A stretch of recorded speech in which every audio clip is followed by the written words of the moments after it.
Ever think about how a bunch of stone walls held off whole armies for years? Medieval castles weren't just big homes, they were battle-ready machines built to beat the odds. Their power wasn't just in how strong they were, it was in how smart they were. And it all started with one question: where to build the castle? Here's what life was really like defending a medieval castle. Hey, quick thing before we start. If you actually listen to these regularly, hit like or subscribe. I always wonder where everyone's at, so comment your city and what time it is. Weird to think some of you are having breakfast in London while I'm recording this at night here in the States. Okay, tonight it's medieval castle defense. But hold on, get comfortable first. I mean it. Fix your pillows, grab that blanket. This one's worth settling in for. Your eyes snap open to darkness. Cold stone beneath your hand, damp air in your lungs. The bell is ringing, not the gentle church bell from the village, the warning bell. You roll off your straw pallet, bare feet hitting stone so cold it nearly burns. Unlike your warm bed right now, there's no plush carpet to welcome your toes. Just flagstones worn smooth by generations of guards before you. Edgar, get up here. The voice echoes down the spiral staircase. Captain Rowan, you're late for watch. You grab your wool tunic, shaking out a spider that's made itself comfortable overnight. The fabric is rough, scratchy against your skin, nothing like your soft sheets at home. You splash water on your face from the small basin by your bed. It's ice cold and smells faintly of minerals from the castle's deep well. I'm coming, you shout, fumbling with your belt. Your stomach growls. Breakfast will have to wait. Every morning is the same rush at Castle Dunwell, late for watch again, but this morning feels different. There's an urgency to the bell that sets your heart racing. You hurry up the spiral staircase, always turning clockwise as you ascend. It's a defensive feature, you know. If enemies ever breached the lower levels, they'd be at a disadvantage climbing up. Their sword arms, usually their right, would be hindered by the central column. Meanwhile, defenders coming down would have the advantage, their right arms free to swing. You think about this every morning. Imagine, even the staircases were designed to kill people. The top of the East Tower greets you with a blast of frigid air that steals your breath. It's dawn, the sky painted in watercolour shades of pink and gold. Beautiful if you weren't so damn cold and tired. About time, growls Captain Rowan. He's a bear of a man, beard more grey than brown now, face weathered like the castle walls themselves. Take the glass, southeast approach.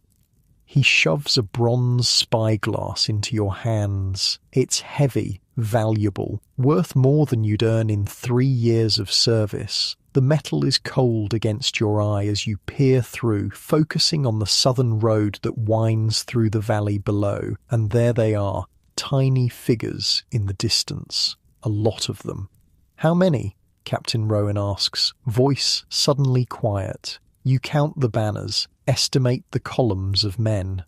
200, maybe more. Or Lord Blackwell, he confirms. Been waiting for this. Runner says they've been gathering forces for weeks. The reality of what's happening hits you. They're really going to attack here, but Castle Dunwell has never fallen. Captain Rowan's laugh is dry as autumn leaves. And that's why they want it, boy. Look at where we stand. You know what he means. Castle Dunwell isn't just any fortress. It was built with defence in mind from the very first stone. Go on, he says. Tell me why we're standing here instead of down in the valley. Lord Geoffrey's always saying you're the bright one. You swallow. High ground, castle sits on the only accessible path up the northern ridge. Attackers have to march uphill for nearly a mile on a narrow path. Exhausts them before they even reach the walls. And, he prods, water, river to the west, marshland to the east. They can only approach from the south, which means we know exactly where they're coming from, Captain Rowan finishes. One direction to defend instead of four. The old lord who built this place wasn't just lucky, he was smart. You nod. You've lived at Castle Dunwell since you were 12, when Lord Geoffrey took you in after your father died in his service. 6 years of climbing these walls, learning every passageway, every defensive feature. Still, there's a difference between training for an attack and facing one.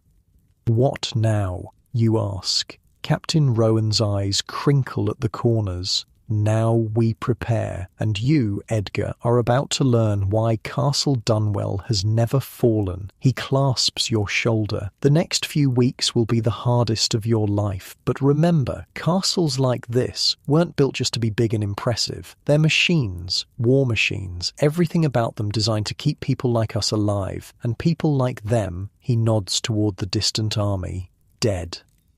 The captain turns away, bellowing orders to the other guards now arriving for morning watch. Sound the alarm, send word to Lord Geoffrey, all villagers inside the walls by midday, begin inventory of food stores. The castle, sleepy just moments ago, erupts into activity.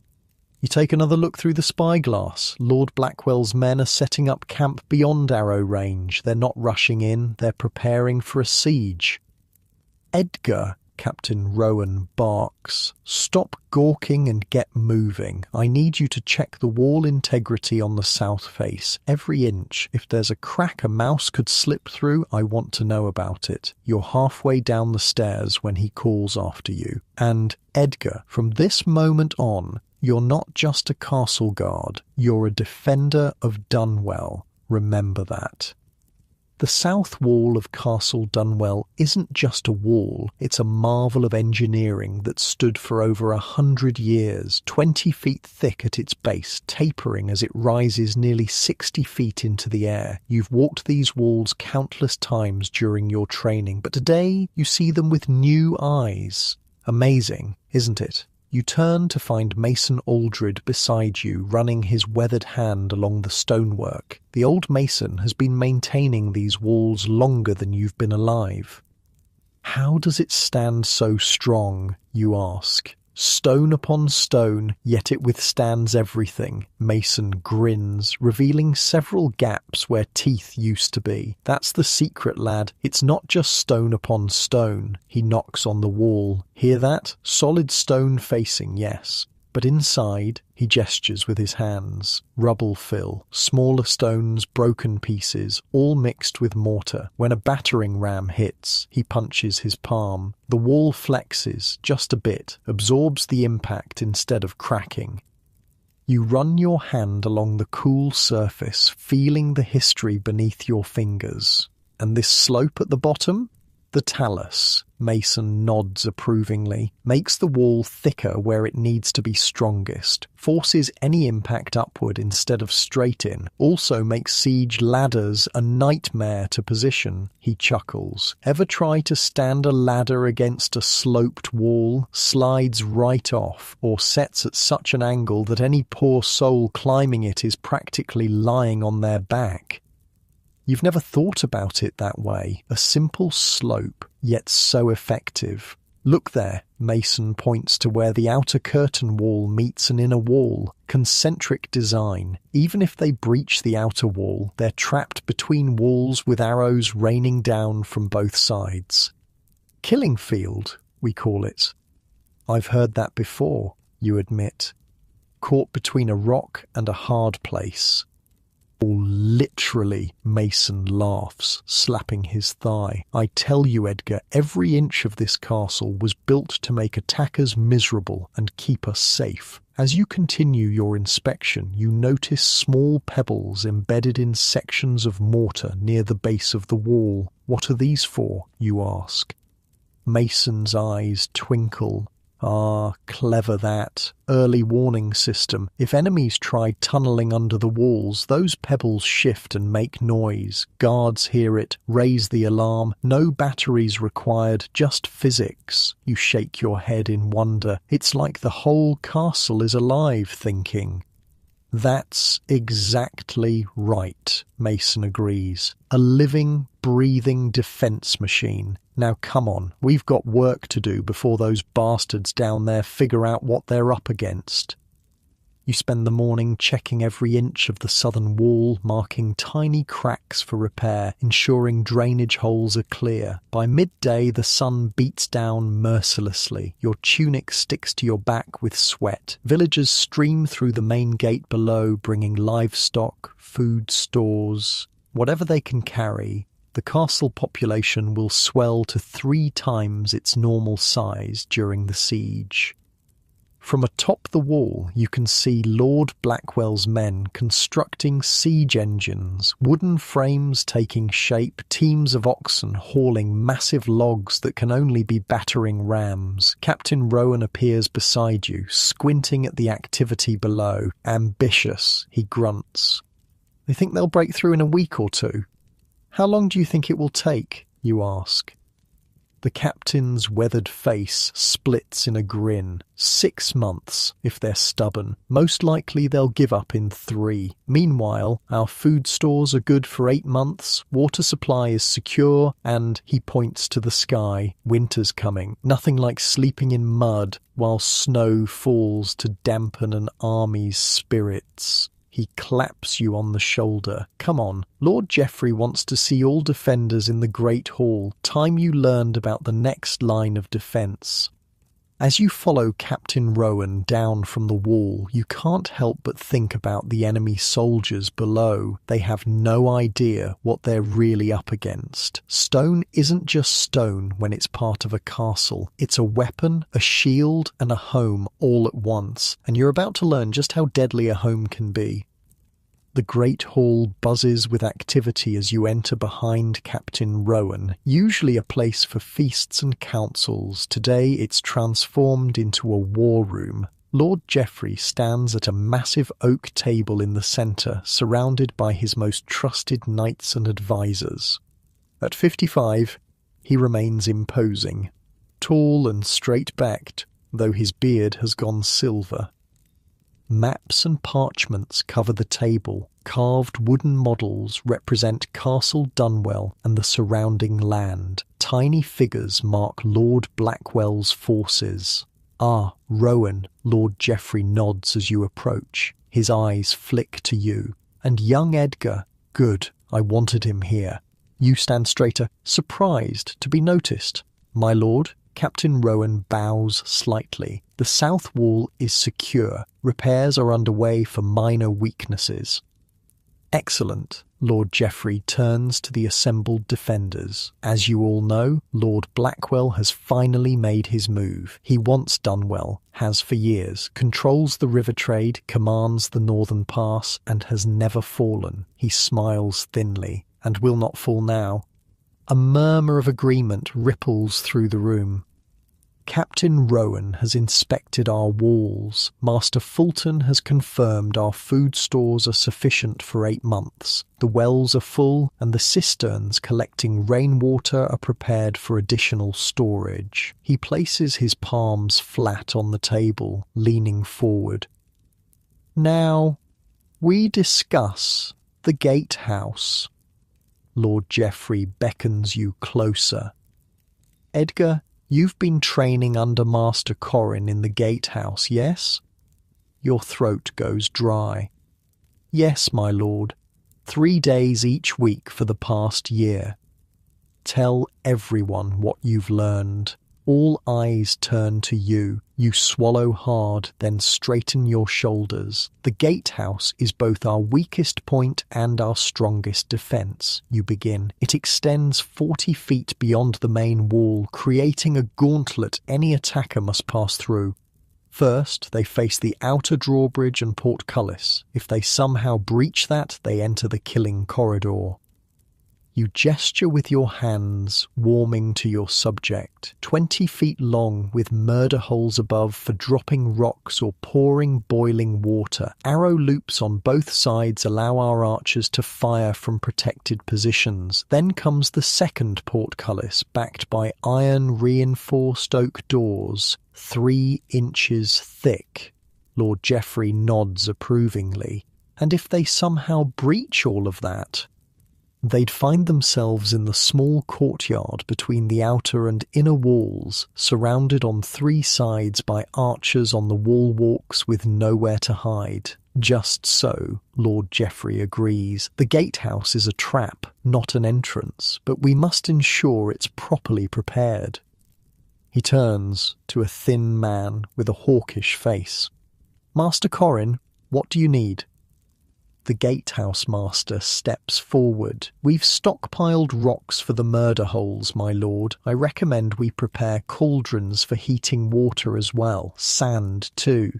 Sand? Someone asks. Gets under armour, Master Corrin explains. Causes terrible burns and men can't shake it out easily. More effective than oil, which is too valuable to waste anyway.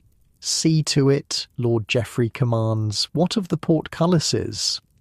Both mechanisms have been greased and tested. They drop in under 2 seconds. I've assigned 4 men to each, working in shifts around the clock once the siege begins. The discussion continues, covering every aspect of castle defence. You listen, fascinated, as centuries of defensive wisdom unfold before you. This isn't just a building, it's a complex machine with every component designed for one purpose: survival.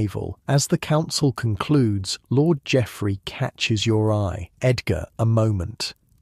You approach nervously as the others file out. Captain Rowan speaks highly of your attention to detail, he says, and Master Corrin tells me you've taken to gatehouse operations better than most. Thank you, my lord. I have a special assignment for you. From tomorrow, you'll divide your time between wall duty and training with Master Willem.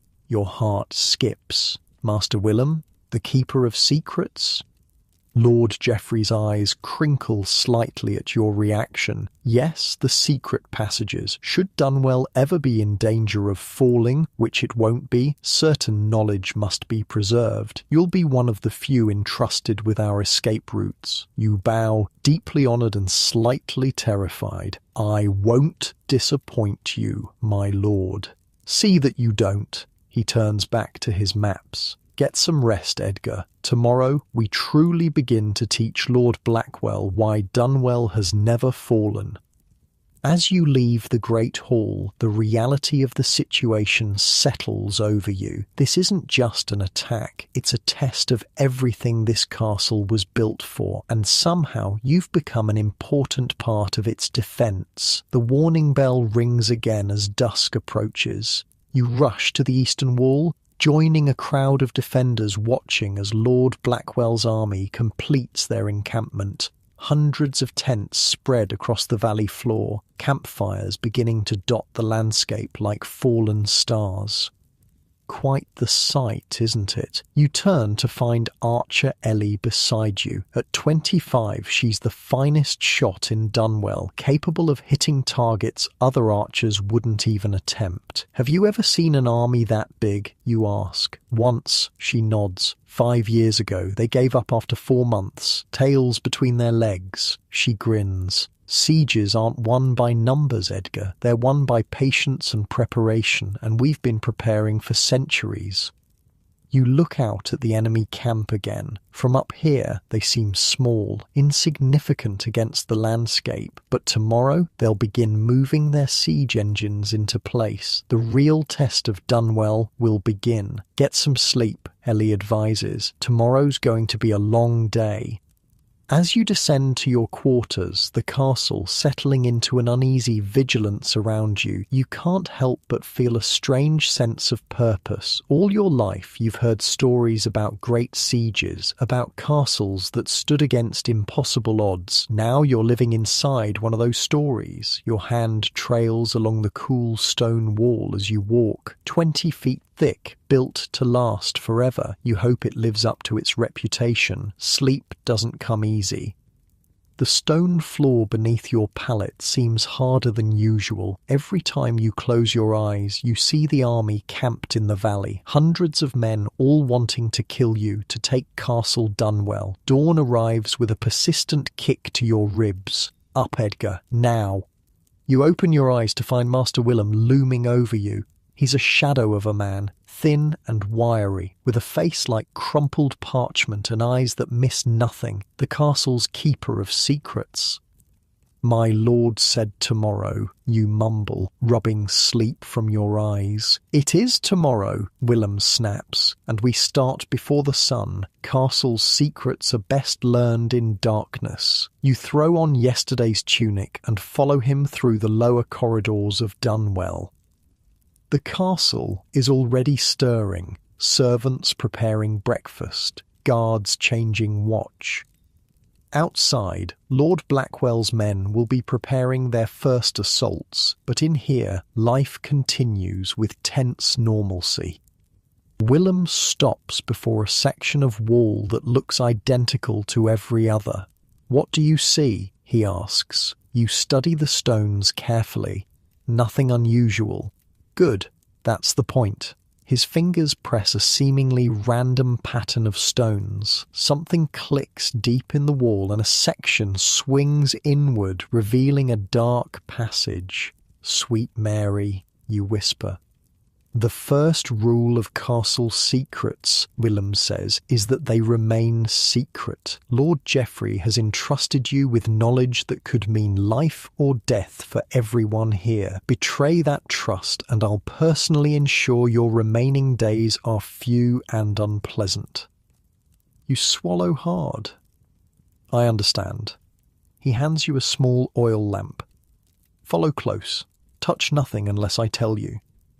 The passage is narrow, shoulders brushing both walls, and winds downward in a gentle spiral. The air grows cooler, damper. Somewhere, water drips with maddening regularity. Castle Dunwell has 17 secret passages, Willem explains as you descend. Most connect different sections of the castle, ways to move troops quickly without exposing them. Some are for storage or access to water sources. 3 are escape routes.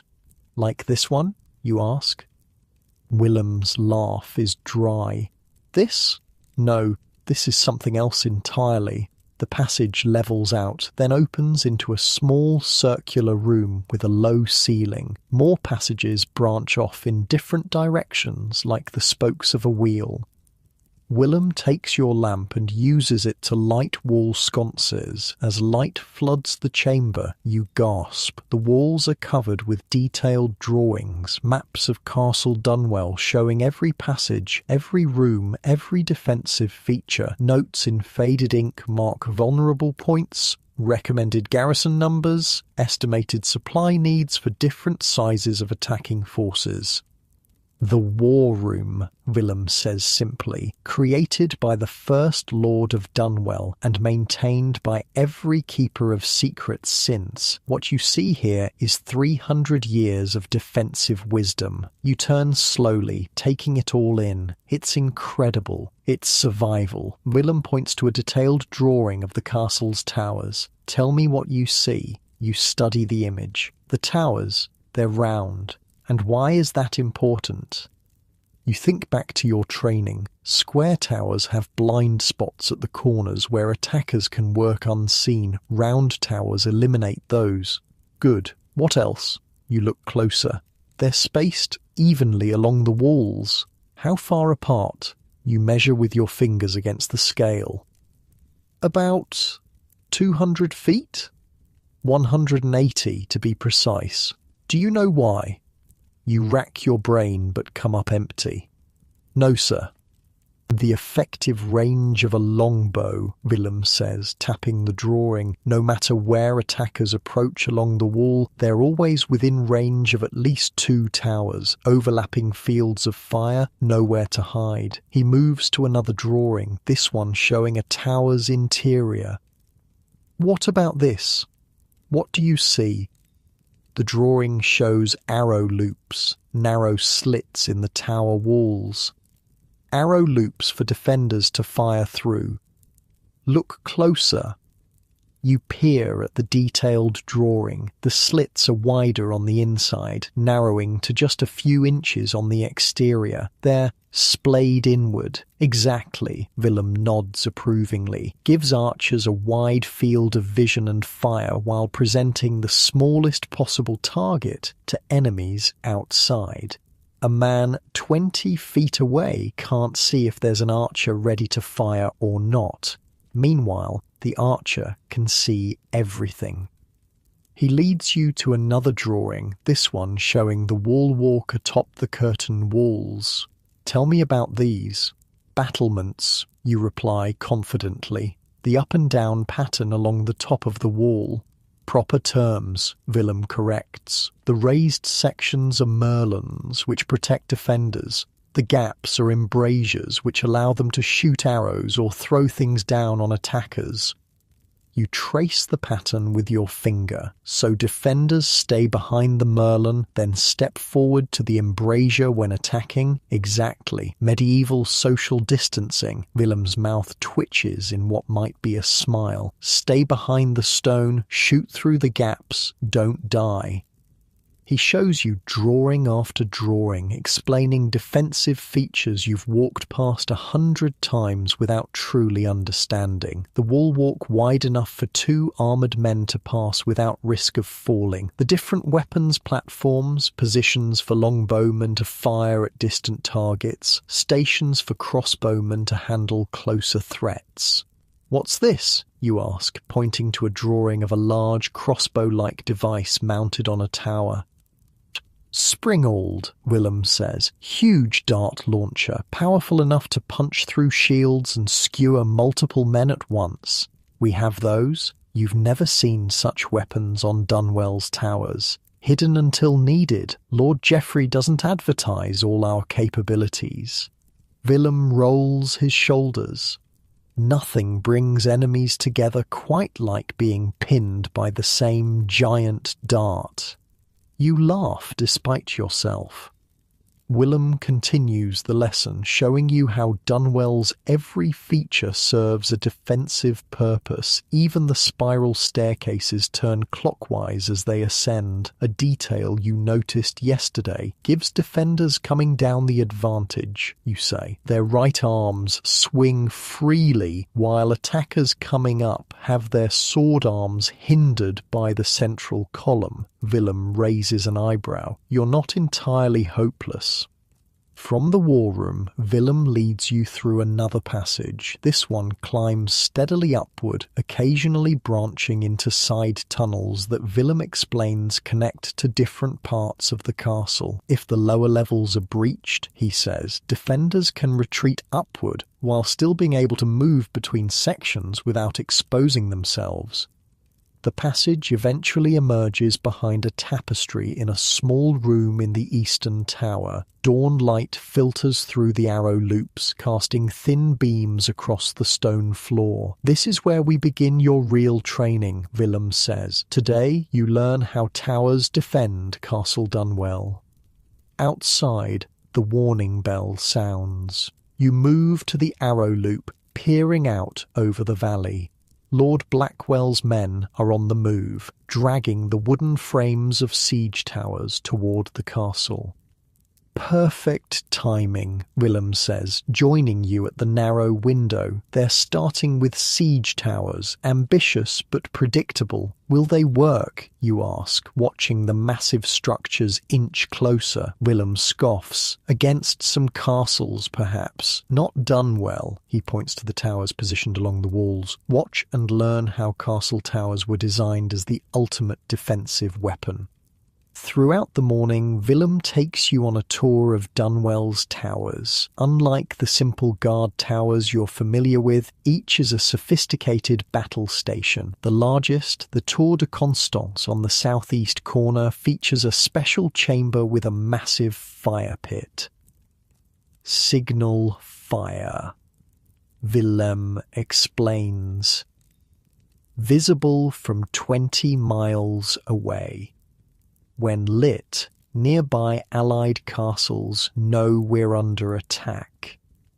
You look out from the tower's heights, understanding dawning. It's not just about defending this castle, is it? It's a network. Now you're thinking properly, Willem nods. One castle is a fortress. Multiple castles supporting each other is a defensive system.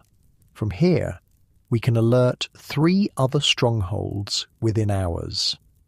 He shows you the platforms built inside each tower, fighting positions arranged on multiple levels, each with arrow loops covering different approaches. The interior is designed so defenders can quickly move up or down, repositioning as needed. Look at this. Willem points to an arrow loop that appears different from the others. You peer through to see it offers a view directly along the wall. This one doesn't face outward, you observe. Enfilade position, Willem explains, allows archers to fire along the length of the wall. If attackers manage to reach the wall with scaling ladders, they'll be shot from both in front and from the side. Try dodging arrows from multiple directions while climbing a ladder. Like a very unfair game, you mutter. Exactly. Willem's eyes gleam. That's the whole point of castle defence. Make it unfair. Stack every advantage in our favour. By midday, you've visited 3 of Dunwell's major towers. Your legs ache from countless stairs and your head swims with new information. From the western tower, you watch as Lord Blackwell's men position their first siege tower within range of the walls. It's an impressive structure. Nearly 50 feet tall, covered in raw hides to protect against fire arrows. They're getting ready for their first assault, you say. Willem merely nods. Captain Rowan will handle the initial defence. We have other matters to attend to. He leads you to the northern tower, the tallest in Dunwell. Unlike the others, this one contains a strange mechanism at its top, a large drum with a handle, attached to thick chains that disappear into the floor. What's this, you ask? Another secret, Willem says, one that's kept Dunwell safe through 12 sieges. Before he can explain, the warning horn sounds from the south wall. 3 sharp blasts. Attack imminent. Come, Willem says. Time to see theory put into practice. You rush together to the south wall, emerging onto the wall walk just as Lord Blackwell's forces begin their advance. Hundreds of men push the massive siege tower slowly toward the wall, while others provide covering fire with longbows. Arrows whistle overhead, most falling short or clattering harmlessly against the stone. Captain Rowan stands calmly directing the defence. Archers hold their positions, waiting for the enemy to enter effective range. "Hold," he commands. "Let them come closer." The massive siege tower inches forward, pushed by sweating men as arrows continue to fly overhead. "Now!" Rowan bellows when the enemy reaches his predetermined mark. Dunwell's archers rise as one from behind the merlons, loosing a devastating volley into the exposed men pushing the siege tower. Dozens fall, but others quickly take their places, pushing the tower ever closer to the wall. "Second rank ready," Rowan shouts. "Fire!" Another volley darkens the sky. More attackers fall. Still, the tower advances. "They're persistent," you mutter. "Watch," Willem says calmly.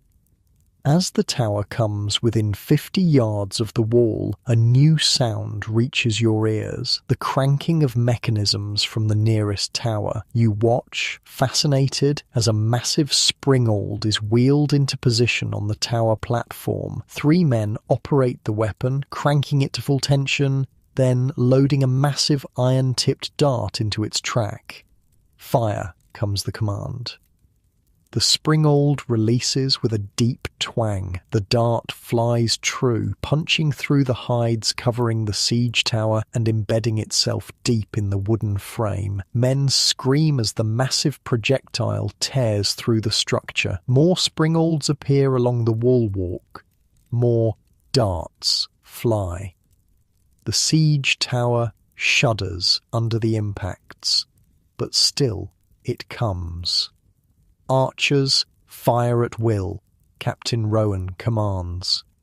A continuous stream of arrows pours from Dunwell's walls as the siege tower finally reaches its destination. It thumps against the stone wall, its gangplank poised to drop onto the wall walk. "Ready!" Rowan calls to the defenders gathered around him, swords and axes in hand. The gangplank crashes down. For a moment, nothing happens. Then armoured men begin pouring from the siege tower onto Dunwell's wall walk. The clash of steel fills the air as defenders meet attackers head-on. You draw your sword, ready to join the fray, but Willem holds you back. "Wait," he says. "Watch how a castle defends itself. From your position, you see what the attackers don't. Men emerging from the tower to the south, armed with hooks on long poles. While the battle rages on the wall walk, these men reach out to the siege tower, secure their hooks to its frame, and begin to pull. The tower, balanced precariously against the wall, begins to shift. Just inches at first, then more. Attackers still climbing its interior suddenly cry out as they feel the structure move. "Pull!" the tower commander shouts. With a groan of timber, the massive siege tower tilts away from the wall. Men inside scream as they tumble. The structure teeters for one breathless moment, then crashes to the ground in a splintering of wood and screams. On the wall walk, the attackers already engaged suddenly realise they're cut off. The fight is brief and brutal, and that, Willem says as the last attacker falls, is why siege towers rarely work against a properly defended castle. You stare at the wreckage below, where survivors crawl from the shattered remains of the tower. They'll try again. Of course they will, Willem agrees, but each attempt costs them men, materials, and morale. Meanwhile, we sit comfortable behind walls designed to outlast them. Captain Rowan orders the dead attackers thrown from the wall to join the wreckage below, a gruesome message to Lord Blackwell. "Come," Willem tugs at your sleeve. "We have more to learn before they try their next approach."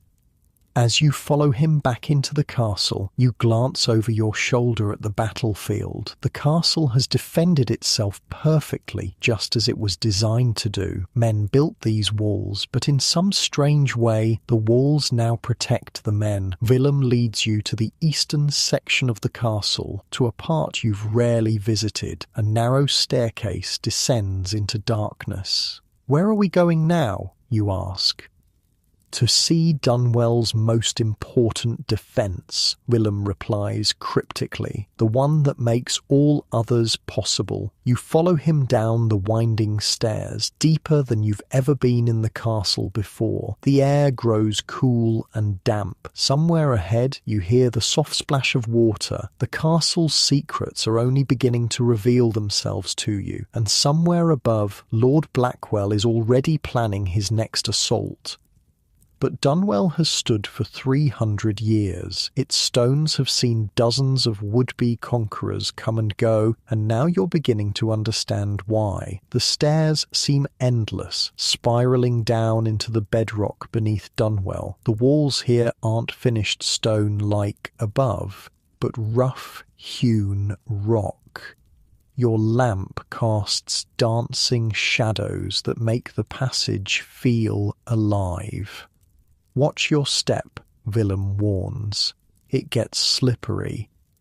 The sound of water grows louder. The air feels different too, cooler, with a mineral scent that reminds you of caves. "How much further?" you ask, voice echoing strangely. "Impatient," Willem chuckles. "A good defender must have patience. Sieges are won by those who wait the longest." Finally, the staircase ends at a heavy wooden door reinforced with iron bands. Willem produces a large key from his tunic and unlocks it.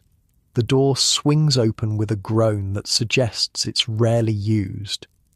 "Welcome," he says, "to the heart of Dunwell. You step through into a vast circular chamber. Your lamp barely illuminates the nearest wall, but you hear the distinct splash of water. Willem moves to wall sconces, lighting them one by one until the room glows with warm light. In the center of the chamber sits a stone well, its mouth 10 feet across, descending into darkness. Stone pillars support a vaulted ceiling far overhead. The chamber must be 60 feet across at least. The Great Well, Willem announces proudly, 115 feet deep, reaching the underwater river that flows beneath Dunwell. Even in the worst drought, it has never run dry. You approach the well, peering into its depths. It's enormous. And just one part of our water system. Look there. Willem points to a series of channels cut into the floor, leading to a large stone basin against the far wall. Rainwater from the roofs and courtyards is channeled here as backup, and there he indicates several large wooden barrels. Emergency stores, kept fresh by rotating the supply monthly. You've never given much thought to where castle water comes from. Like air, it was simply always there when needed. Most sieges fail because the attackers run out of water, Willem explains, or worse, drink from contaminated sources and fall ill. Meanwhile, we have clean water for hundreds of people for as long as necessary. He walks the perimeter of the chamber, showing you the mechanisms that drive the Great Well, pulleys, counterweights and winches that make drawing water from such depths manageable.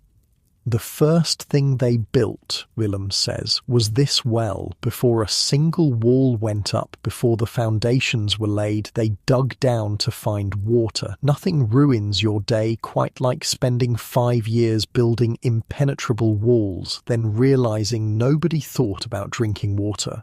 You laugh at his dry delivery. Seems obvious when you say it.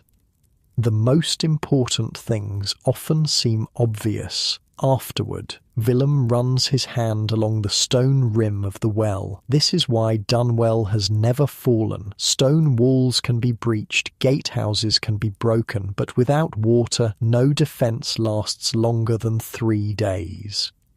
He gestures for you to follow him to another door on the far side of the chamber. Now for the second most important defence. The next room is even larger than the well chamber, stretching far beyond your lamp's light. As Willem lights the sconces, you see row upon row of wooden shelves, barrels and sacks. The Undercroft, Willem says, Dunwell's food storage. The scale is staggering. Barrels of salted fish and meat line one wall. Sacks of grain, wheat, barley, oats, fill shelves reaching to the ceiling. Clay jars sealed with wax contain dried fruits and nuts. Wheels of hard cheese stack in neat columns. How much is here, you ask, overwhelmed? Enough to feed the regular castle population for 1 year, Willem answers, with the village refugees about 8 months. Lord Geoffrey maintains the strictest stockpiling regimen in the region. You run your hand along a barrel of dried apples. Is this why taxes are so high? Willem raises an eyebrow. Would you rather pay less tax and starve when Lord Blackwell comes calling? Put that way, the answer seems obvious. Medieval meal prep wasn't about pretty pictures of food, Willem says, gesturing around the massive storeroom. It was about not starving while arrows fly overhead. He leads you between the towering shelves, explaining the preservation methods that keep food edible for months or even years. Salt for meat and fish. Drying for fruits and herbs. Hard cheeses that actually improve with age. Grains stored in sealed containers to keep out rats and weevils.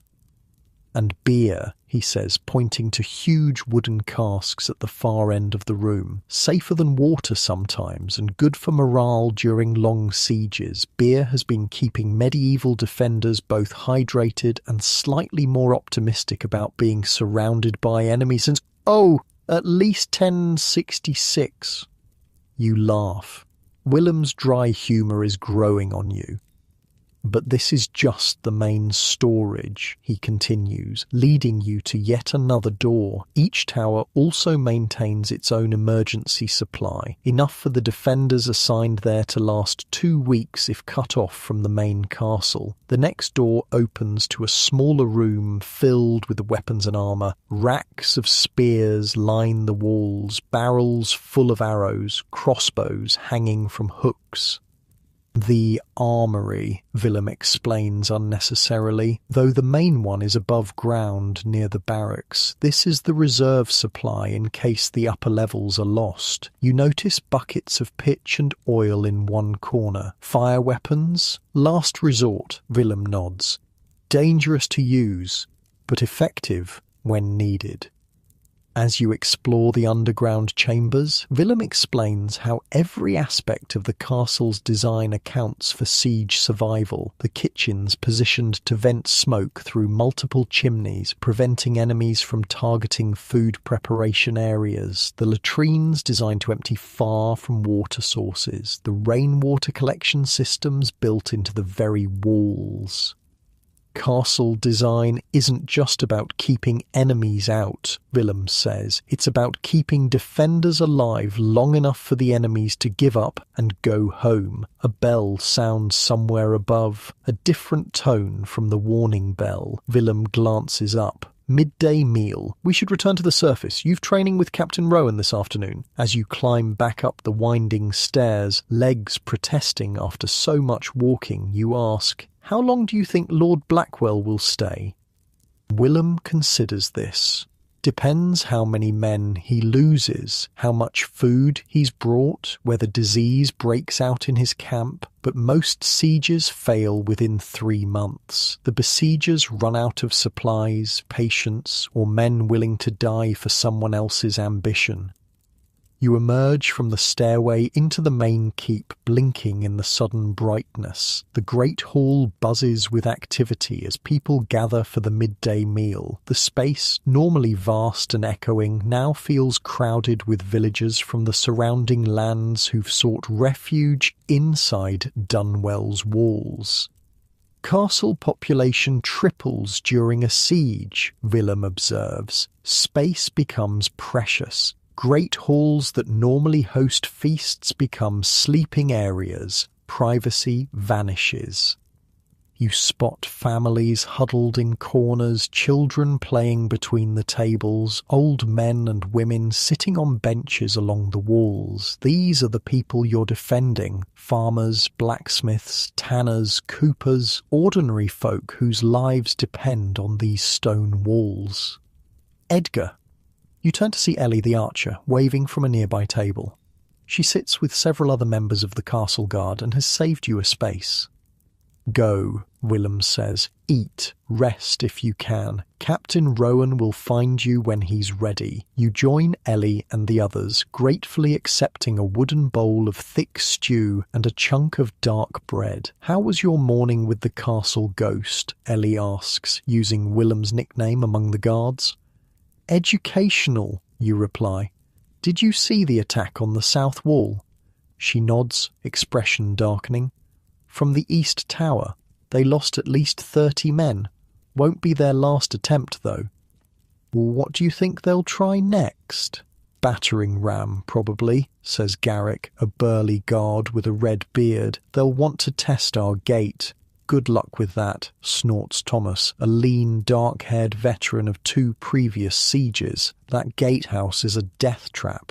You think of the killing corridor Master Corrin described, with its murder holes and double portcullises. They'd be mad to try it. Mad or desperate, Ellie shrugs. Lord Blackwell needs a quick victory. Winter's coming and he can't keep his army in the field indefinitely. The longer we hold, the better our chances. You eat in silence for a moment, contemplating this. Castle warfare isn't about glorious battles like in the songs. It's about endurance, patience, outlasting your enemy. What's it like, you ask Thomas, when a siege goes on for months? He chews thoughtfully before answering. Boring, mostly, punctuated by moments of absolute terror when they attack. The worst part is the waiting, never knowing when the next assault will come. And the smell, Garrick adds. Hundreds of people packed together. Limited washing water. You get used to it, but then there's the disease, Thomas continues. Close quarters, shared food and water. One person gets sick, soon 50 are coughing. You're painting such a lovely picture for the lad, Ellie interrupts, rolling her eyes. She turns to you. It's not all gloom. People come together, share stories, play games. The community becomes stronger. True enough, Thomas concedes. Last siege, I learned to play chess. Got quite good, actually. He means he can now recognise the pieces. Garrick laughs, earning a crust of bread thrown at his head. The easy camaraderie among the veteran defenders helps settle your nerves. These people have lived through sieges before. Dunwell still stands. The system works. After the meal, Captain Rowan finds you as promised. Time to inspect our moat defences, he says without preamble. Willem tells me you've seen the inner workings, now for the outer. You follow him through the busy courtyard, dodging children playing some complicated game with sticks and a leather ball. Chickens scatter before your path. A blacksmith hammers rhythmically at his forge, preparing arrowheads for the castle's defenders. Life goes on, even during siege, Rowan observes, following your gaze. That's the point of a castle. To create a space where normal life can continue despite what happens outside the walls. You reach the northwest tower, which offers a clear view of the castle's northern approach. Unlike the southern side where Lord Blackwell's forces are camped, this area appears peaceful. Green fields stretch to the forest's edge, the river winding like a silver ribbon to the west. Looks peaceful, you comment. For now, Rowan agrees, but Blackwell isn't stupid. He'll probe for weaknesses on all sides eventually. He points to the broad ditch that surrounds Dunwell on all sides, the moat. Unlike some castles, Dunwell's moat isn't filled with water except on the western side where the river feeds it. Dry moat, Rowan explains, more effective than you might think. 40 feet wide, 15 feet deep. Sides too steep to climb easily, especially in armour or carrying weapons. You study the impressive earthwork. Why not fill it with water all the way around? Or maintenance? Rowan shrugs. Stagnant water breeds disease, requires constant management. A dry moat needs little upkeep and serves nearly the same purpose, forcing attackers to either fill it in or build bridges while we shoot at them. He directs your attention to the bottom of the moat, where you notice something glinting in the sunlight. Caltrops, Rowan says, iron spikes arranged so that however they land, one point always faces upward. Scatter them in the moat, and anyone jumping down finds a nasty surprise. Ouch, you wince. Precisely the idea. Some castles use wooden stakes, others release animals, even snakes in warmer regions. Nothing says go away quite like a ditch full of snakes. You laugh at the image.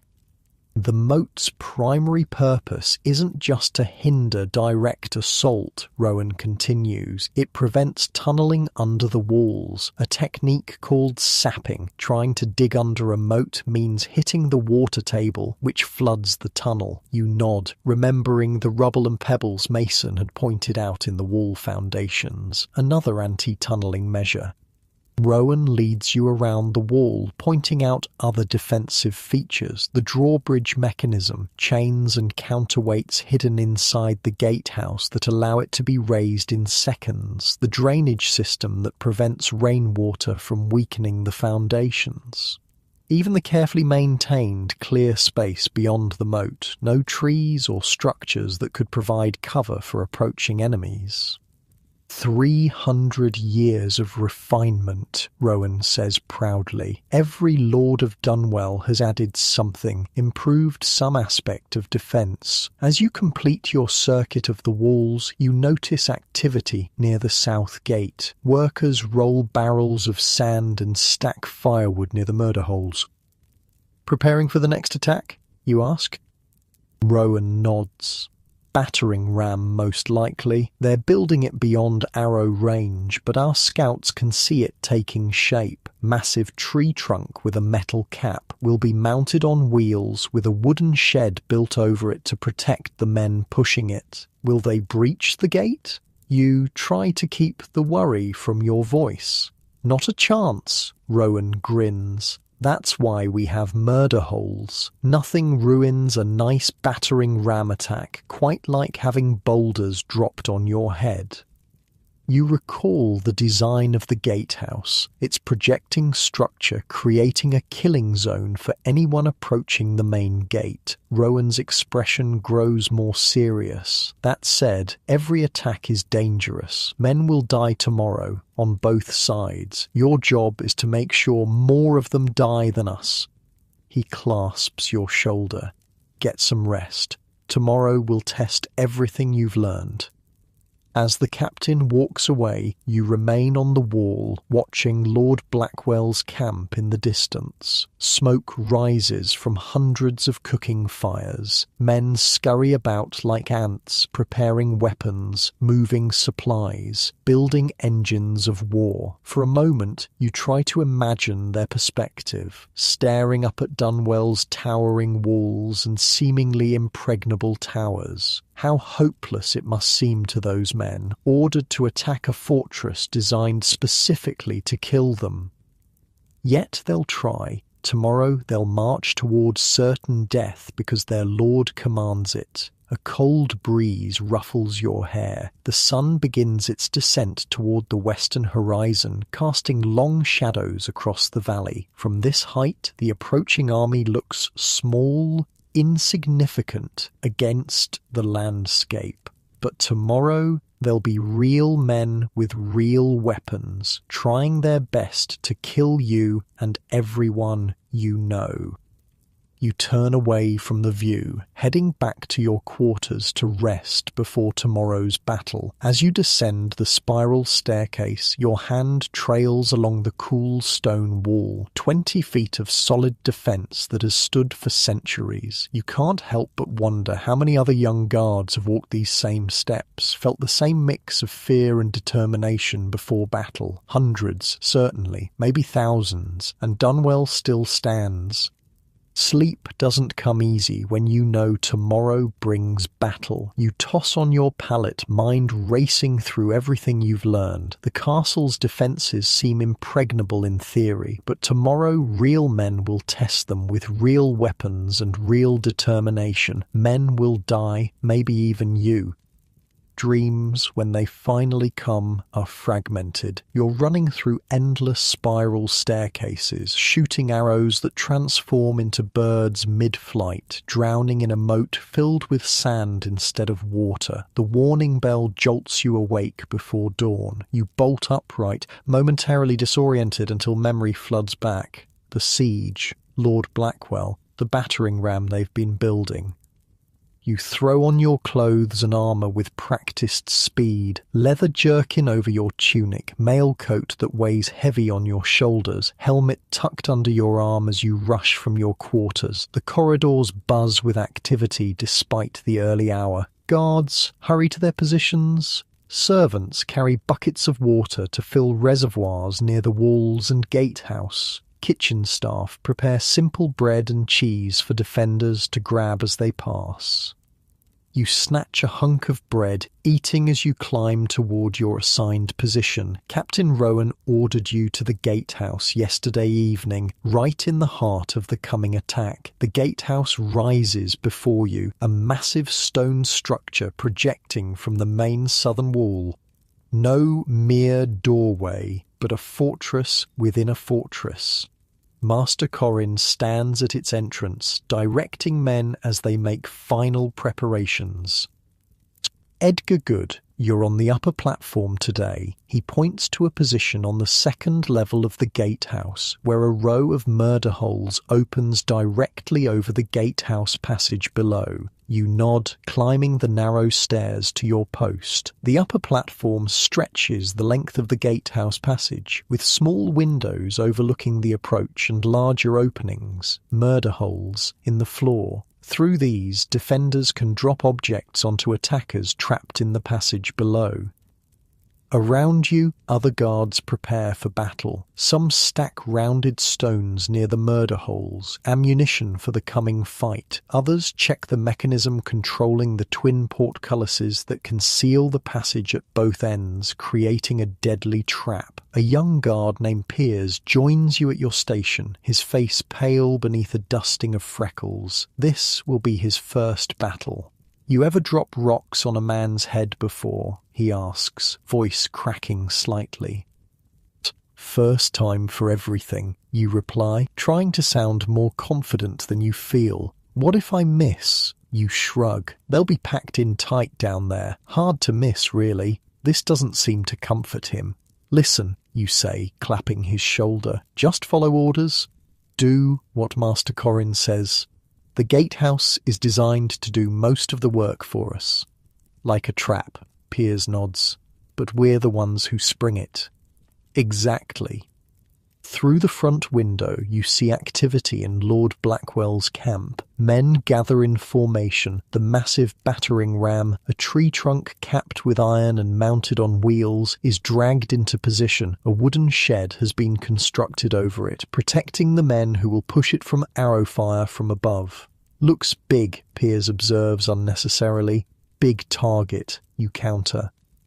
Master Corin climbs to the platform, inspecting each position. "Remember your training," he tells everyone. "First portcullis stays up until they commit to the attack. Once they're in the passage, front portcullis down, rear remains up. When they're fully trapped, both portcullises down, and we open the murder holes." He catches your eye. "Edgar, you're in charge of the sand cauldron. Wait for my signal before dumping it."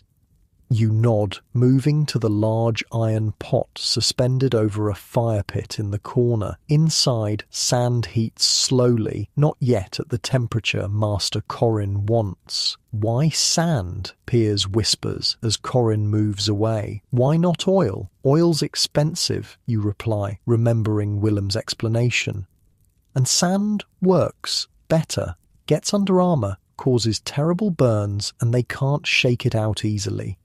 "Nasty," Piers says with grudging respect. "That's the point." Time passes slowly as the sun rises over the eastern hills, illuminating the valley. From your position, you have a clear view of Lord Blackwell's army assembling for the attack. Hundreds of men form up, many carrying large wooden shields to protect against arrow fire. The battering ram sits ready, surrounded by its crew. Master Corin returns, checking the sand. "Almost hot enough. Remember, when I give the word, tip it directly into the center murder hole. Aim for the battering ram crew." He moves to the mechanism controlling the portcullises, huge wooden drums with chains wound around them. When released, the heavy iron gates will crash down in seconds. The sound of horns echoes across the valley. Lord Blackwell's attack is beginning. "Archers ready," Corin shouts. Men with bows take positions at the arrow loops along the gatehouse walls. Below, you hear Captain Rowan organising defenders on the wall walks. "Here they come," someone mutters. The battering ram moves forward, pushed by at least 20 men within its wooden shed. Hundreds of soldiers advance alongside it, shields raised against the arrow fire that immediately begins from Dunwell's walls. Many fall, but others take their places, the formation inexorably approaching the gatehouse. "Hold steady," Corin commands. "Let them commit." Minutes stretch like hours as the attack force approaches. The battering ram crawls closer, its crew protected by both the wooden shed and the shield wall surrounding them. Arrows clatter against these defences, most failing to find flesh. "They're almost at the bridge," someone calls. The narrow stone bridge spans the moat before the gatehouse, another choke point in Dunwell's defences. The battering ram slows as its crew navigates this narrower path but continues forward. "Steady," Corin warns. "Not yet." Finally, the ram reaches the open mouth of the gatehouse. Its iron-capped head gleams in the morning sun as the crew positions it before the heavy wooden gates. "Now!" Master Corin shouts. The portcullis mechanism releases with a loud crack. The heavy iron grate crashes down behind the battering ram, trapping it and its crew in the entrance passage. Surprised shouts echo from below as the attackers realize they're caught. The first impact of the ram hits the wooden gate with a boom that shakes dust from the ceiling. Wood creaks but holds. "Stones ready," Corin commands. "First rank, drop." Guards along the murder holes lift heavy stones and drop them through the openings. Screams rise from below as rocks crash onto the wooden roof of the battering ram shed, splintering boards and crushing men beneath.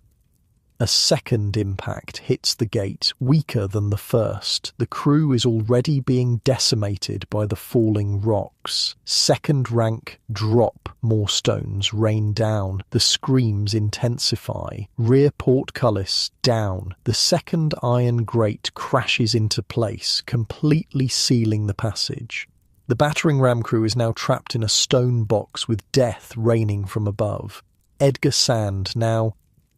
You and two other guards lift the heavy cauldron of heated sand. The metal burns your hands through your gloves as you maneuver it over the central murder hole. "Tip it," you grunt. The sand pours through the opening like a hot waterfall. The screams that follow are unlike any you've heard before. Raw, primal sounds of agony as burning sand finds its way through joints in armour, under helmets, into eyes and mouths. "More stones," Corin orders. "Keep dropping until there's no movement." For several minutes, the defenders continue dropping rocks through the murder holes. The sounds from below gradually diminish until only groans remain, then silence. Master Corin peers through a small side opening. They're done. The ram crew is neutralized. But outside, the battle continues. Lord Blackwell's main force has reached the moat, where they face withering fire from archers on the walls. Some carry ladders, others bundles of wood and brush to fill in sections of the moat. "Damn persistent, aren't they?" Piers says, wiping sweat from his forehead. "Wouldn't be much of a siege if they gave up after one failed attack," you reply. Master Corin gestures to the rear staircase. "Edgar, take 4 men and check the rear gate for damage. The ram got in at least 2 hits." You select Piers and 3 others, descending to the lower level of the gatehouse. The rear gate, which would open into the outer bailey of the castle if both portcullises were raised, shows only minor splintering from the battering ram's impacts, nothing that threatens its integrity. "Looks solid," you report to a guard sergeant who meets you at the bottom of the stairs. "What about the passage?" The sergeant grimaces. "Messy. We'll need to clear the bodies and debris before we can use this entrance again. When? After the attack ends. No sense exposing men to arrow fire now." You nod, returning to the upper platform with your team. The battle outside has intensified. Some of Blackwell's men have managed to fill sections of the moat and are attempting to raise scaling ladders against the walls. Defenders pour arrows into them and use long hooks to push the ladders away. They're not giving up easily, Corin observes grimly. Will they breach the walls? Piers asks, worry evident in his voice. Not today, Corin shakes his head. Scaling ladders rarely work against a well-defended wall, too exposed while climbing. As if to prove his point, a ladder loaded with armoured men tilts backwards suddenly, pulled by hooks from above. It crashes to the ground, spilling soldiers like a child's toys. Some lie motionless where they fall, others crawl away, broken and defeated. By midday, the attack falters. Lord Blackwell's horn sounds the retreat, and his forces withdraw beyond arrow range, leaving their dead and seriously wounded behind. The ground around Dunwell's walls is littered with bodies, broken ladders, and abandoned shields. Captain Rowan appears in the gatehouse, face streaked with sweat and grime, but grinning fiercely. Well done, all of you, the gatehouse held perfectly. Casualties? Master Corin asks. 3 dead, 12 wounded on our side. None seriously. They lost at least 50, maybe more. The battering ram crew? All dead. We'll clear them once we're sure the enemy has fully withdrawn. Rowan turns to you. Edgar, Lord Geoffrey wants a report on the gatehouse defence. You'll deliver it personally. Your heart skips. Me? Why not Master Corin? He's needed here, and Lord Geoffrey specifically asked for you. Rowan's eyes twinkle. Seems you've caught his interest, lad. You follow Captain Rowan back into the main castle, leaving the gatehouse defenders to maintain their posts. The sounds of battle fade behind you, replaced by the normal bustle of castle life, though tension remains in every face you pass. Lord Geoffrey waits in the small council chamber adjoining the great hall. Maps cover the large oak table, weighted down with carved stone markers representing both Dunwell's forces and Lord Blackwell's army. The Lord himself stands by a narrow window, gazing out at the battlefield below. He turns as you enter. Ah, Edgar, Captain Rowan tells me you performed admirably today. You bow slightly. The gatehouse design did most of the work, my lord. A smile flickers across his face. Humble. Good. Tell me what happened, exactly as you saw it. You recount the battle, the approach of the battering ram, the trap of the portcullises, the stones and heated sand dropped through the murder holes. As you speak, you find yourself analysing the attack from both sides, noting how each defensive feature worked exactly as intended. Lord Geoffrey listens intently, occasionally nodding. When you finish, he returns to the window. 2 attacks failed, he says. The siege tower yesterday, the battering ram today. Lord Blackwell has lost perhaps 80 men with nothing to show for it. Will he retreat, my lord? You ask hopefully. Not yet. Geoffrey shakes his head. His pride won't allow it. He'll try at least once more before considering withdrawal. What will he try next? If he's smart? Trebuchet. Lord Geoffrey turns back to you. Stone-throwing engines positioned beyond arrow range. They can damage walls over time, create breaches. The thought of Dunwell's mighty walls crumbling sends a chill through you. Do we have defences against such weapons? You ask. Of course. Geoffrey gestures to the map. Willem will show you tomorrow. For now, you've earned rest. The next attack won't come before morning. They need time to build their engines. You bow and turn to leave, but Lord Geoffrey's voice stops you. Edgar, one more thing. My lord, Willem tells me you've taken well to your lessons, that you understand not just how our defences work, but why. You nod, uncertain where this is leading. Castle defense isn't just about strong walls, Geoffrey continues. It's about understanding your enemy, anticipating their moves, and having countermeasures ready before they attack. It's chess played with stone and lives. He approaches, studying your face. My son would be your age now had he lived. I see in you some of his quickness of mind. You stand straighter, unsure how to respond to such an unexpected personal revelation. Get some rest, Geoffrey says, his formal manner returning. Tomorrow Willem will show you our defences against trebuchets, and you'll learn why 60% of sieges end with the attackers simply giving up. You bow again and leave, mind reeling from the day's events and Lord Geoffrey's words. The comparison to his dead son weighs on you, an honour, certainly, but also a burden of expectation. The corridors seem quieter now as you make your way back to your quarters. The initial panic of the attack has subsided, replaced by the steady rhythm of a castle under siege. Guards patrol in pairs, servants move purposefully, carrying supplies. Children who sought refuge from the surrounding villages play in corners, watched over by tired-looking adults.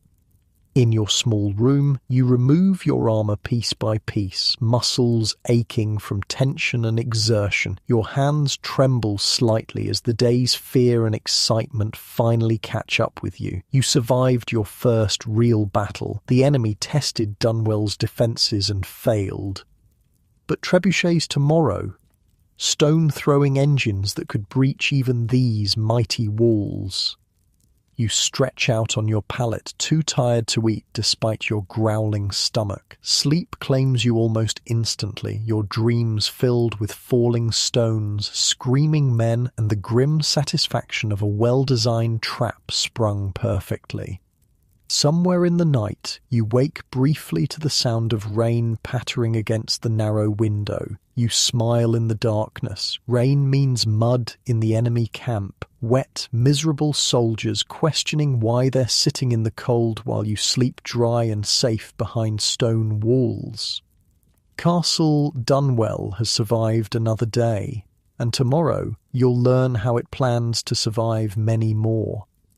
Dawn arrives with the steady drumbeat of rain against stone. For once, you don't mind being woken early. The weather feels like a gift, a defensive ally sent by God himself. You picture Lord Blackwell's men huddled under soaked tents, their campfires struggling against the downpour, mud sucking at their boots with every step. You dress quickly and head to the kitchens where castle staff dish out porridge and hard bread to a line of hungry defenders. The mood is surprisingly light after yesterday's victory. Guards joke and boast about their roles in repelling the attack. Edgar, Willem's voice cuts through the chatter. The old keeper of secrets stands in the doorway, somehow looking completely dry despite the rain outside. Finish quickly, we have work to do. You gulp down the last of your porridge and follow him. Instead of heading down to the secret passages, Willem leads you up through the keep, climbing narrow stairs that spiral higher than you've ever gone before. Where are we going? You ask, legs burning from the climb. The rain won't last forever, Willem replies cryptically. Best to take advantage while we can. Finally, you emerge onto the roof of the central keep, the highest point of Castle Dunwell. Rain pelts your face as you step into the open, but the view steals your breath. The entire castle spreads below you, towers, walls, courtyards, and beyond, the enemy camp sprawled across the valley floor like a sodden anthill. Willem points to the southern edge of the camp where you can just make out large wooden frames taking shape through the rain. Trebuchets, he says. As Lord Geoffrey predicted, they'll have 3, perhaps 4 ready by tomorrow if the rain stops. Can they reach us from there, you ask, eyeing the considerable distance?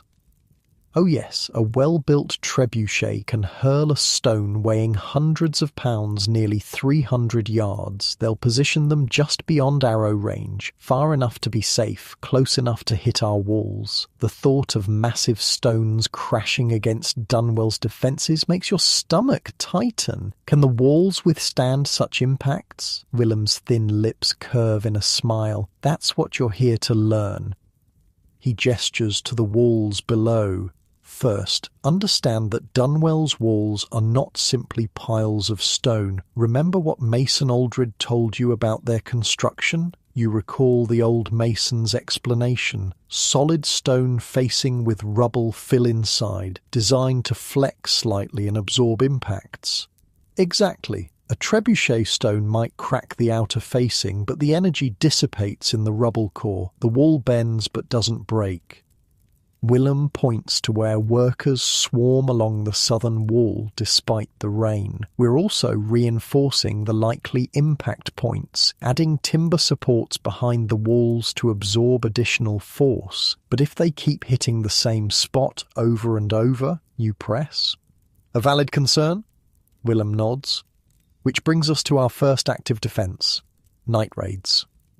He turns, leading you to a small covered area on the roof where a table holds maps and wooden models. Rain drums on the canopy overhead as Willem traces a route on the map. Tonight, if the rain slackens, Captain Rowan will lead 20 men out through the postern gate on the eastern wall.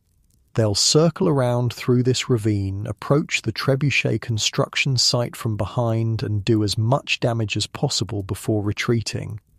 Sabotage, you say, understanding dawning. Precisely. Burn what will burn, break what will break, kill any guards and return before they can mount a proper defence. The eastern postern, you ask. I didn't know there was a gate there. Willem raises an eyebrow. There are many things about Dunwell you don't yet know. The eastern postern is hidden behind a false rock face, the perfect sally port for nighttime raids. You remember the term from your training, sally port, a small concealed gate used for surprise attacks and evacuations. These weren't just emergency exits, Willem explains, as if reading your thoughts. They were medieval versions of ghosting an unwanted party guest. Out the back door, while no one's looking, the image makes you smile despite the grim subject.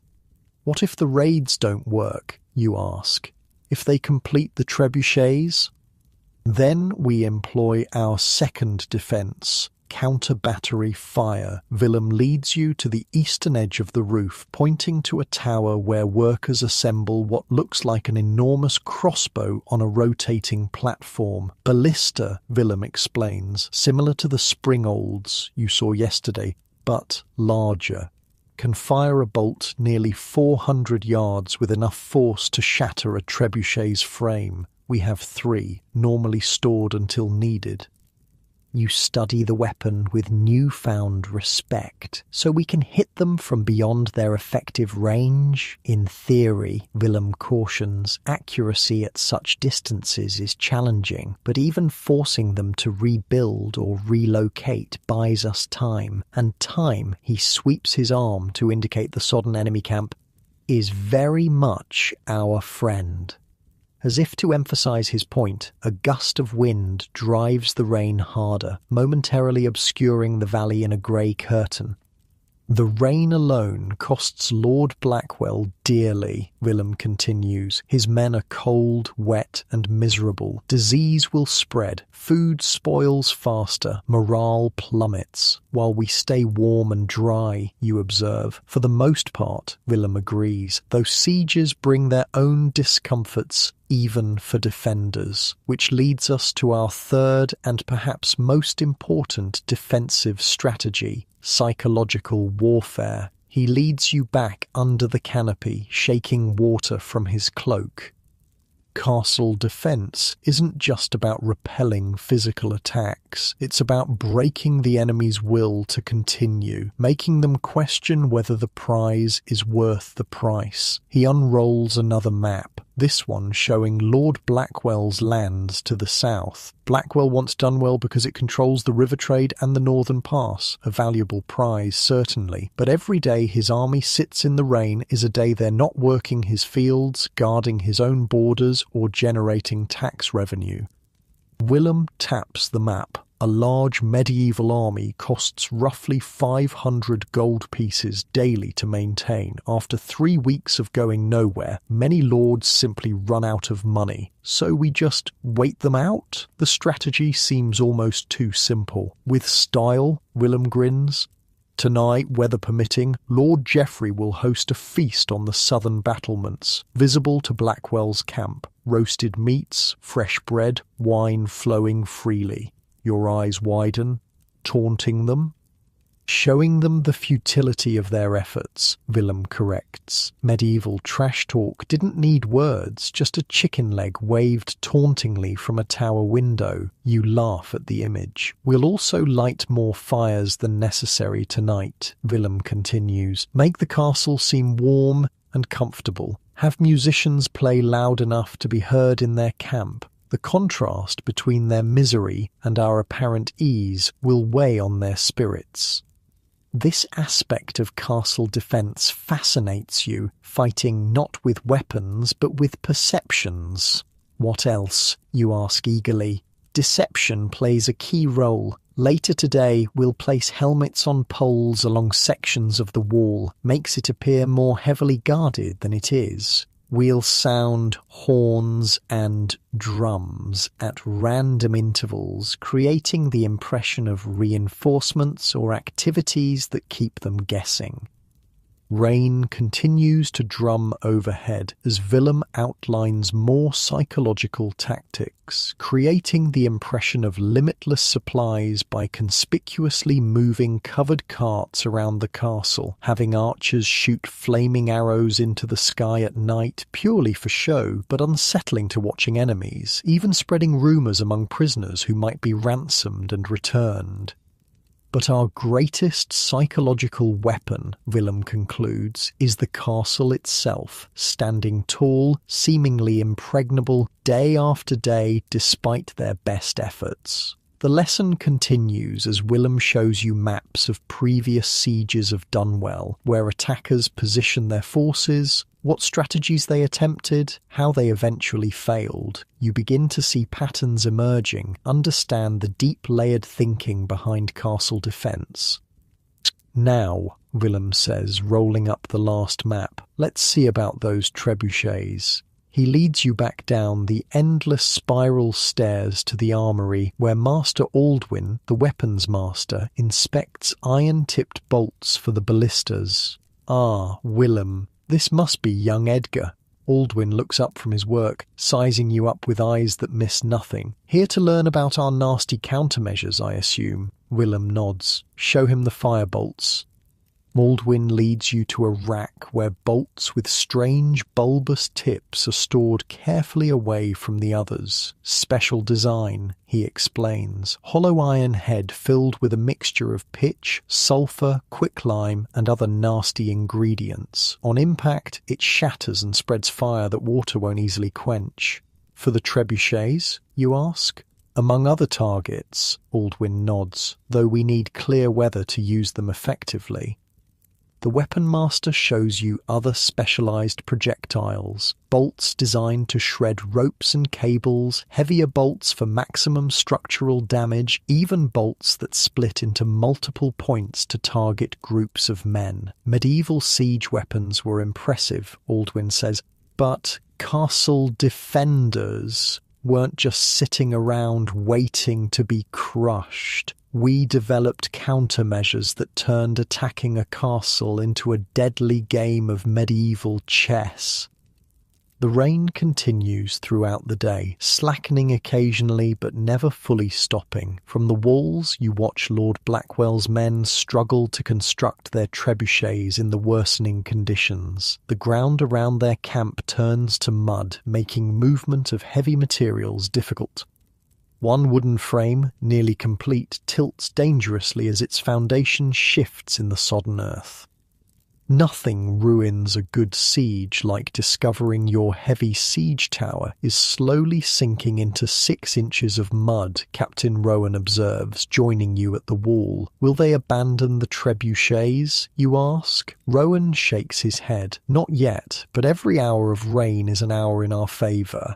Speaking of which, he lowers his voice, the raid is confirmed for tonight. Lord Geoffrey wants you to join us. Your heart skips. Me? Why? You know the castle's secrets now. Time you learned how we take the fight to them. Rowan claps your shoulder. Eastern postern, midnight. Wear dark clothes, light armour only. Bring a knife and a sword. Nothing that rattles. Pride and fear war within you as Rowan walks away.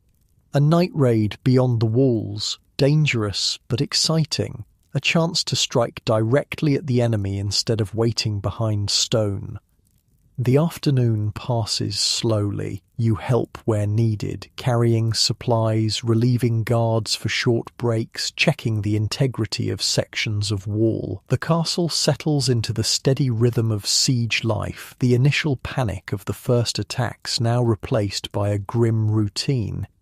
In the Great Hall, preparations for the evening's psychological warfare begin. Tables are set near the southern windows, visible from the enemy camp. Haunches of beef and whole pigs turn on spits in the kitchen. Musicians tune their instruments. Lord Geoffrey has ordered the hall's enormous stores of candles lit all at once, a display of conspicuous consumption meant to demoralize watching enemies. As dusk approaches, the rain finally stops. Steam rises from the sodden ground as the last rays of sun break through the clouds. In the enemy camp, activity increases. Soldiers emerging from tents, fires rekindled. From your position on the wall, you watch as Lord Geoffrey and his household knights take their places at the tables near the windows. Servants bring platters heaped with food, flagons of wine, fresh bread still steaming. The windows are thrown open despite the evening chill, allowing the sounds of music, laughter, and the smells of roasting meat to carry across to the enemy camp. Think they can see it? Asks Piers, who has joined you for the evening watch. That's the point, you reply. Let them smell what they can't have, see the comfort they're missing, hear the music they can't enjoy. Through a spyglass borrowed from a sergeant, you study the enemy camp. Men gather, pointing toward the castle. Even at this distance, their envy is palpable. Hard to maintain your fighting spirit when your stomach's empty and the enemy is feasting, you observe. And tomorrow those same men have to dodge our arrows while pushing trebuchets through mud, Piers adds with grim satisfaction. Night falls fully, but the castle remains ablaze with light. Every torch and lantern lit, fires burning in all visible fireplaces, the great hall glowing like a beacon. Meanwhile, the enemy camp appears as a scatter of small fires, dim and meagre by comparison. As your watch ends, you return to your quarters to prepare for the midnight raid. You don a dark tunic and leggings, the lightest mail shirt available, and soft leather boots that make little sound. A knife goes in your belt, a sword strapped to your back where it won't swing and hit things in the darkness. Your stomach knots with anticipation as you make your way to the eastern wall. The castle feels different at night, shadows deeper, sounds muffled, every corner concealing potential mystery. At the eastern postern you find Captain Rowan with 15 men similarly equipped for stealth. Willem stands with them, showing a map to the captain by lantern light. This ravine will shield your approach, Willem is saying. It emerges 50 yards behind where they're building the largest trebuchet. 2 guards posted, possibly more now they've increased alertness. Rowan nods, memorizing the route. Objectives remain the same. Burn the framework, destroy any completed mechanisms, kill the engineers if possible. Precisely, Willem confirms. but your primary goal is damage to the siege engines. Don't risk men unnecessarily for kills. The old man notices you hovering at the edge of the group. Ah, Edgar. Good, you'll go with Rowan. Learn how we take the fight to them. Rowan introduces you to the raid team, all experienced guards chosen for their stealth and fighting ability. You feel distinctly out of place among these veterans, but they accept you without comment. Night vision is critical, Rowan tells everyone. No torches. Follow the man ahead of you. If separated, head back to the ravine and wait. Kill silently when possible. Questions? There are none. These men have done this before. Willem leads your group to what appears to be a blank section of wall. He presses specific stones in sequence, and a section swings inward, the hidden postern gate. Beyond lies darkness, the steep slope of the moat, and enemy territory. Good hunting, Willem whispers as you file past him. The raid has begun. Outside the walls, the world feels dangerously exposed after days within Dunwell's protection. You follow closely behind Rowan as he leads the group down the moat's inner slope, across the narrow bottom and up the outer edge. The ground squishes beneath your feet, mud from the day's rain making each step treacherous. No one speaks. Communication happens through hand signals and nods as you make your way to the ravine Willem identified. The narrow gully cuts through the landscape like a scar, providing perfect cover for your approach. Occasionally, you freeze as enemy patrols pass nearby, holding your breath until the danger recedes. The journey takes nearly an hour, slow, careful movement through muddy terrain, always watching for enemy scouts. Finally, Rowan holds up a fist. You've reached the end of the ravine. The trebuchet construction site lies just ahead, visible as looming wooden frames against the night sky. Rowan gathers everyone close, issuing final instructions in the barest whisper. The group will split, half to target the largest trebuchet, half to hit the smaller one nearby. You're assigned to Rowan's group approaching the main target. 4 men break off, disappearing into the darkness to your right. Rowan leads your team in a low crouch toward the primary trebuchet, a massive wooden frame standing 3 times the height of a man, its throwing arm raised like a finger pointing accusingly at the night sky. 2 guards patrol its perimeter, looking bored and miserable in the damp night. Beyond them, a small tent likely houses the engineers and builders. Rowan points to the guards, then to 2 of your companions. The men nod, breaking away to circle behind the sentries. You watch, heart pounding, as they approach unseen, then strike. Quick, efficient knife thrusts that drop both guards before they can cry out. The path clear, your group rushes to the trebuchet. Up close, the war machine is even more impressive. A framework of massive timbers joined with iron bands, a counterweight box filled with stones, a sling designed to hold projectiles weighing hundreds of pounds. And all of it built for one purpose: to destroy the home you've come to love. Rowan distributes small clay pots from his pack, fire pots containing a sticky, flammable mixture. Others pull out saws and begin attacking critical support beams. You're handed a hammer and tasked with destroying the complex pulley system that raises the throwing arm. For 10 frantic minutes you work in near silence. The only sounds are the rasp of saws, the muffled thud of hammers wrapped in cloth, the splintering of wood. You smash delicate mechanism components, feeling a fierce satisfaction with each precision stroke.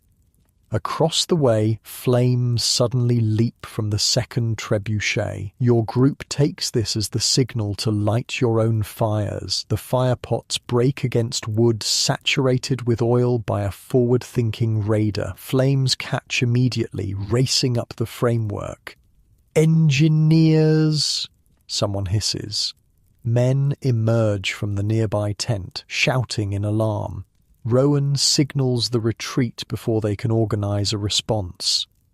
Your group melts back toward the ravine, the chaos behind you growing as more enemy soldiers respond to the commotion. Shouts fill the night, horns blow, the flames rise higher, silhouetting running figures against their glow.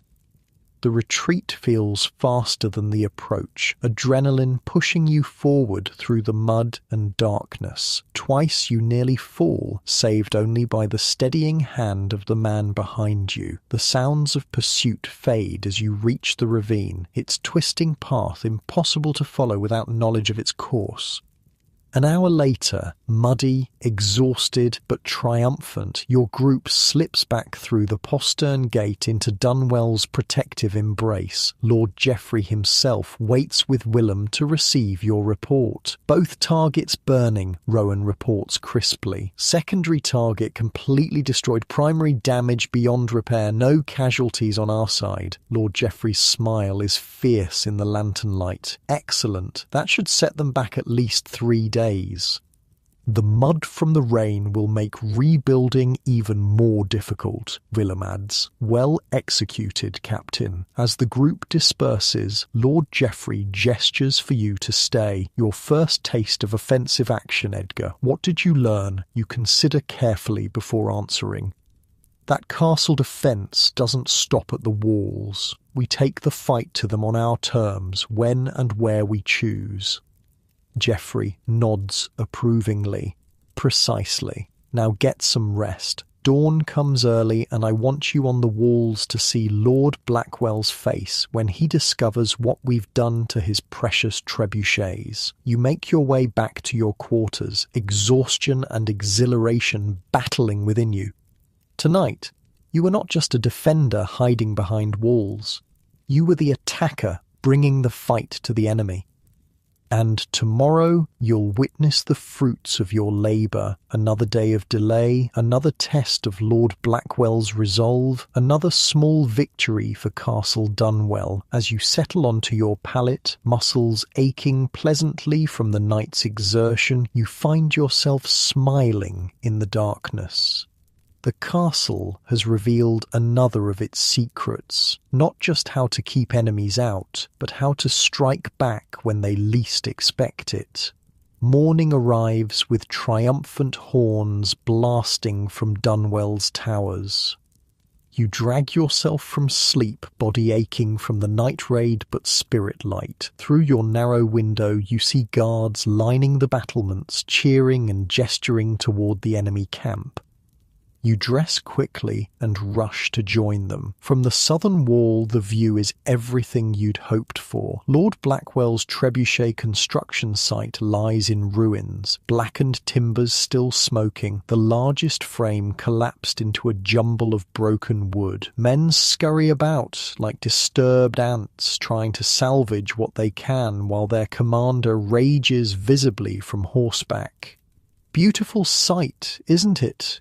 You turn to find Archer Ellie beside you, grinning as she surveys the destruction.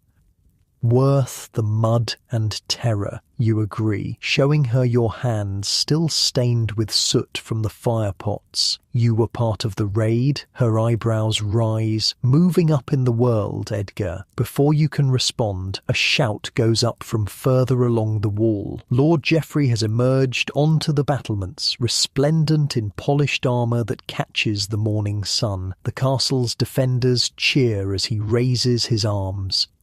"Or men of Dunwell," his voice carries clearly. "Last night's action has cost Lord Blackwell dearly. His trebuchets are destroyed, his timetable broken, his men's morale weakened. More cheers erupt. Geoffrey waits for them to subside.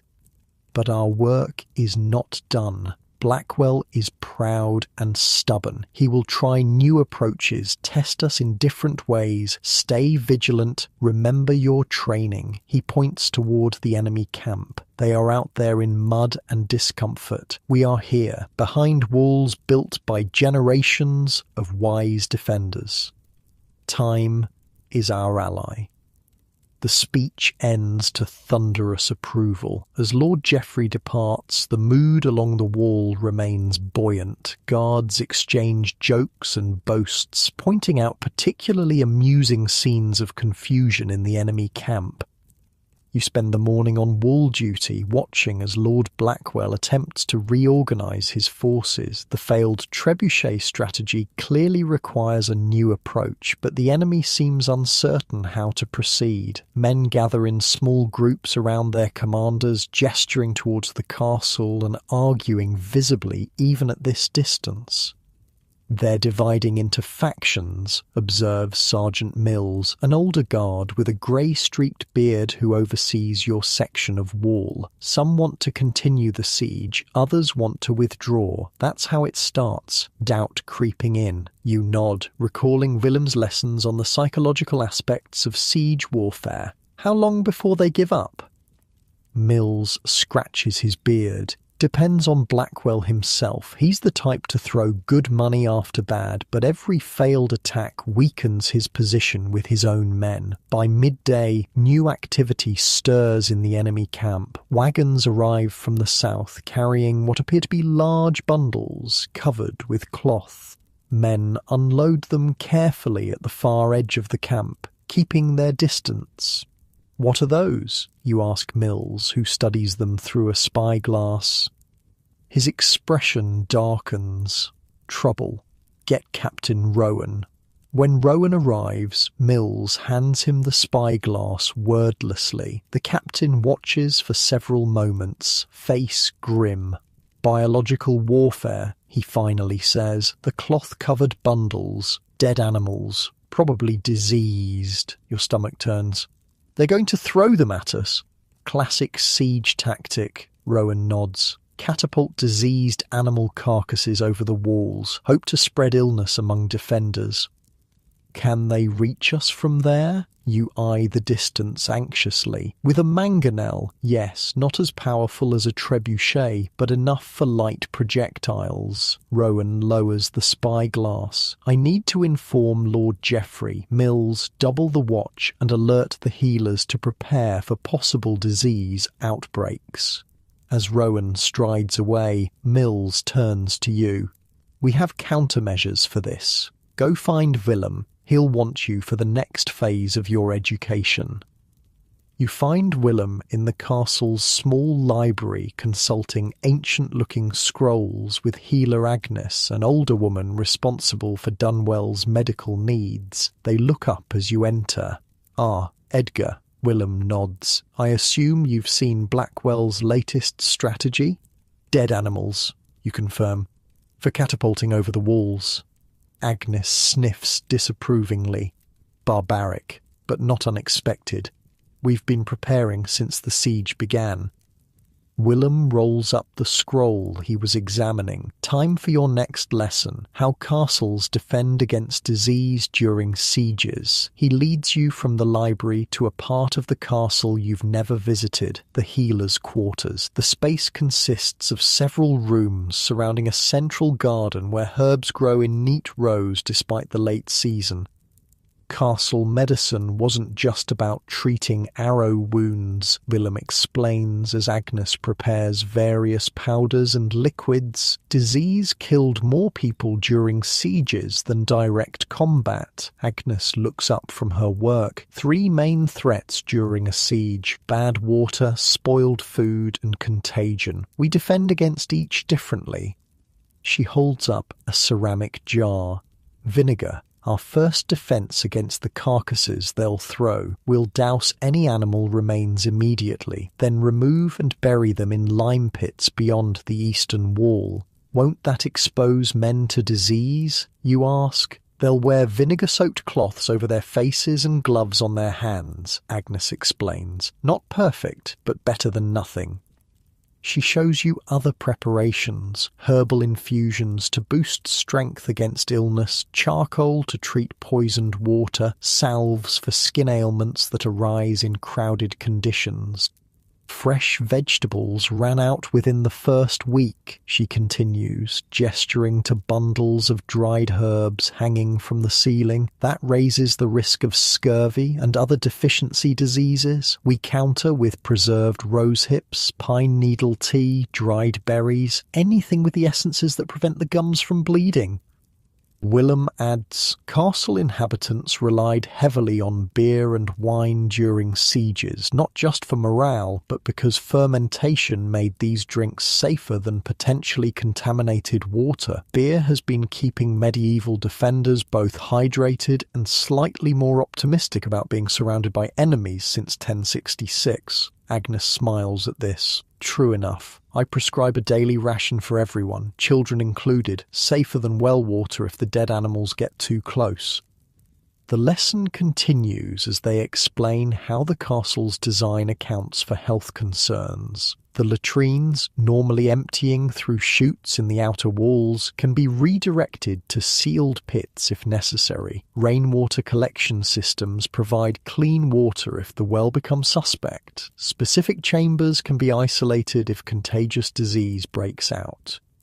Medieval castle Wi-Fi would have had serious bandwidth issues, Willem says dryly, but the only thing streaming was the occasional leak in the roof. Still, information moved throughout the castle. Certain signals and messengers kept everyone informed without unnecessary contact if disease threatened. A guard interrupts, bringing news that the enemy has begun constructing mangonels, smaller catapults designed for lighter projectiles. They'll be ready by evening, Willem predicts. Agnes, ensure the removal teams are prepared. Edgar, you'll help coordinate the castle's response when the first carcasses arrive. The rest of the day passes in preparation. Teams of men receive instructions on safely handling diseased material. Others reinforce the screens that protect the well and food storage areas from anything thrown over the walls. Wood and quicklime are stockpiled for burning and burying contaminated remains. By evening, Lord Blackwell's intentions become clear. 3 mangonels stand ready just beyond arrow range, their throwing arms visible against the sunset. Beside each sits a cart covered with cloth, the shapes underneath unmistakably carcasses. Lord Geoffrey calls a council in the Great Hall. Captains, healers, and key defenders including, to your surprise, yourself. They'll begin at dawn, Geoffrey predicts, studying the map of Dunwell's layout, aiming for the main courtyard, the well, if they can reach it, anywhere people gather. The screens will catch most projectiles, Captain Rowan offers. Removal teams are ready for those that get through. What about a counter-strategy, asks Willem. Medieval defenders weren't just sitting around waiting to be hit with rotting sheep. Geoffrey's mouth twitches. Indeed, what do you suggest?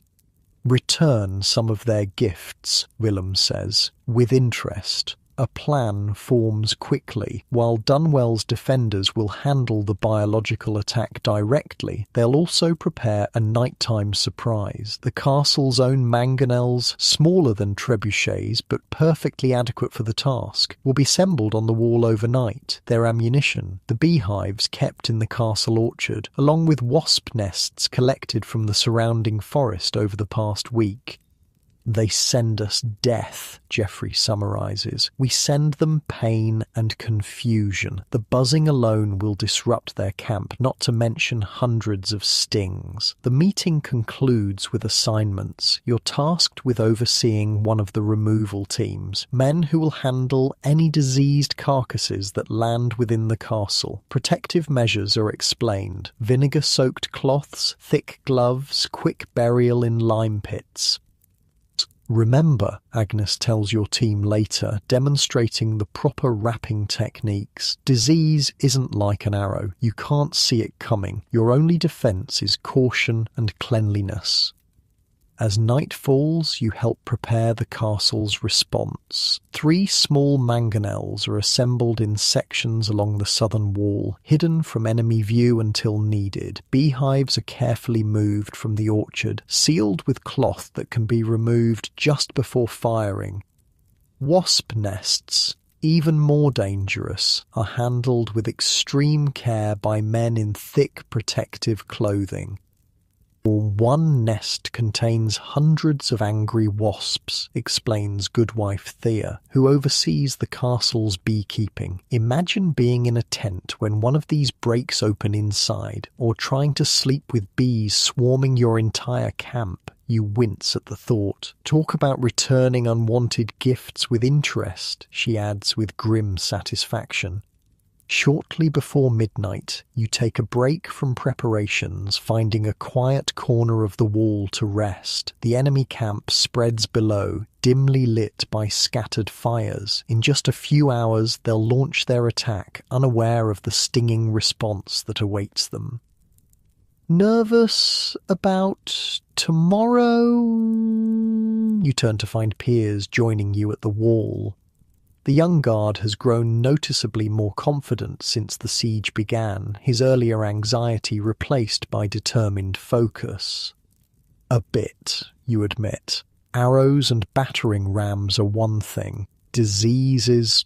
You trail off, searching for words. Invisible, Piers finishes. Like fighting a ghost. You nod. Exactly. My grandmother lived through the Great Sickness in 29, Piers says, gazing toward the enemy camp. Said, it was worse than any war, at least with soldiers. You can see them coming. The two of you stand in silence for a while, contemplating the invisible battle that will join the visible one tomorrow.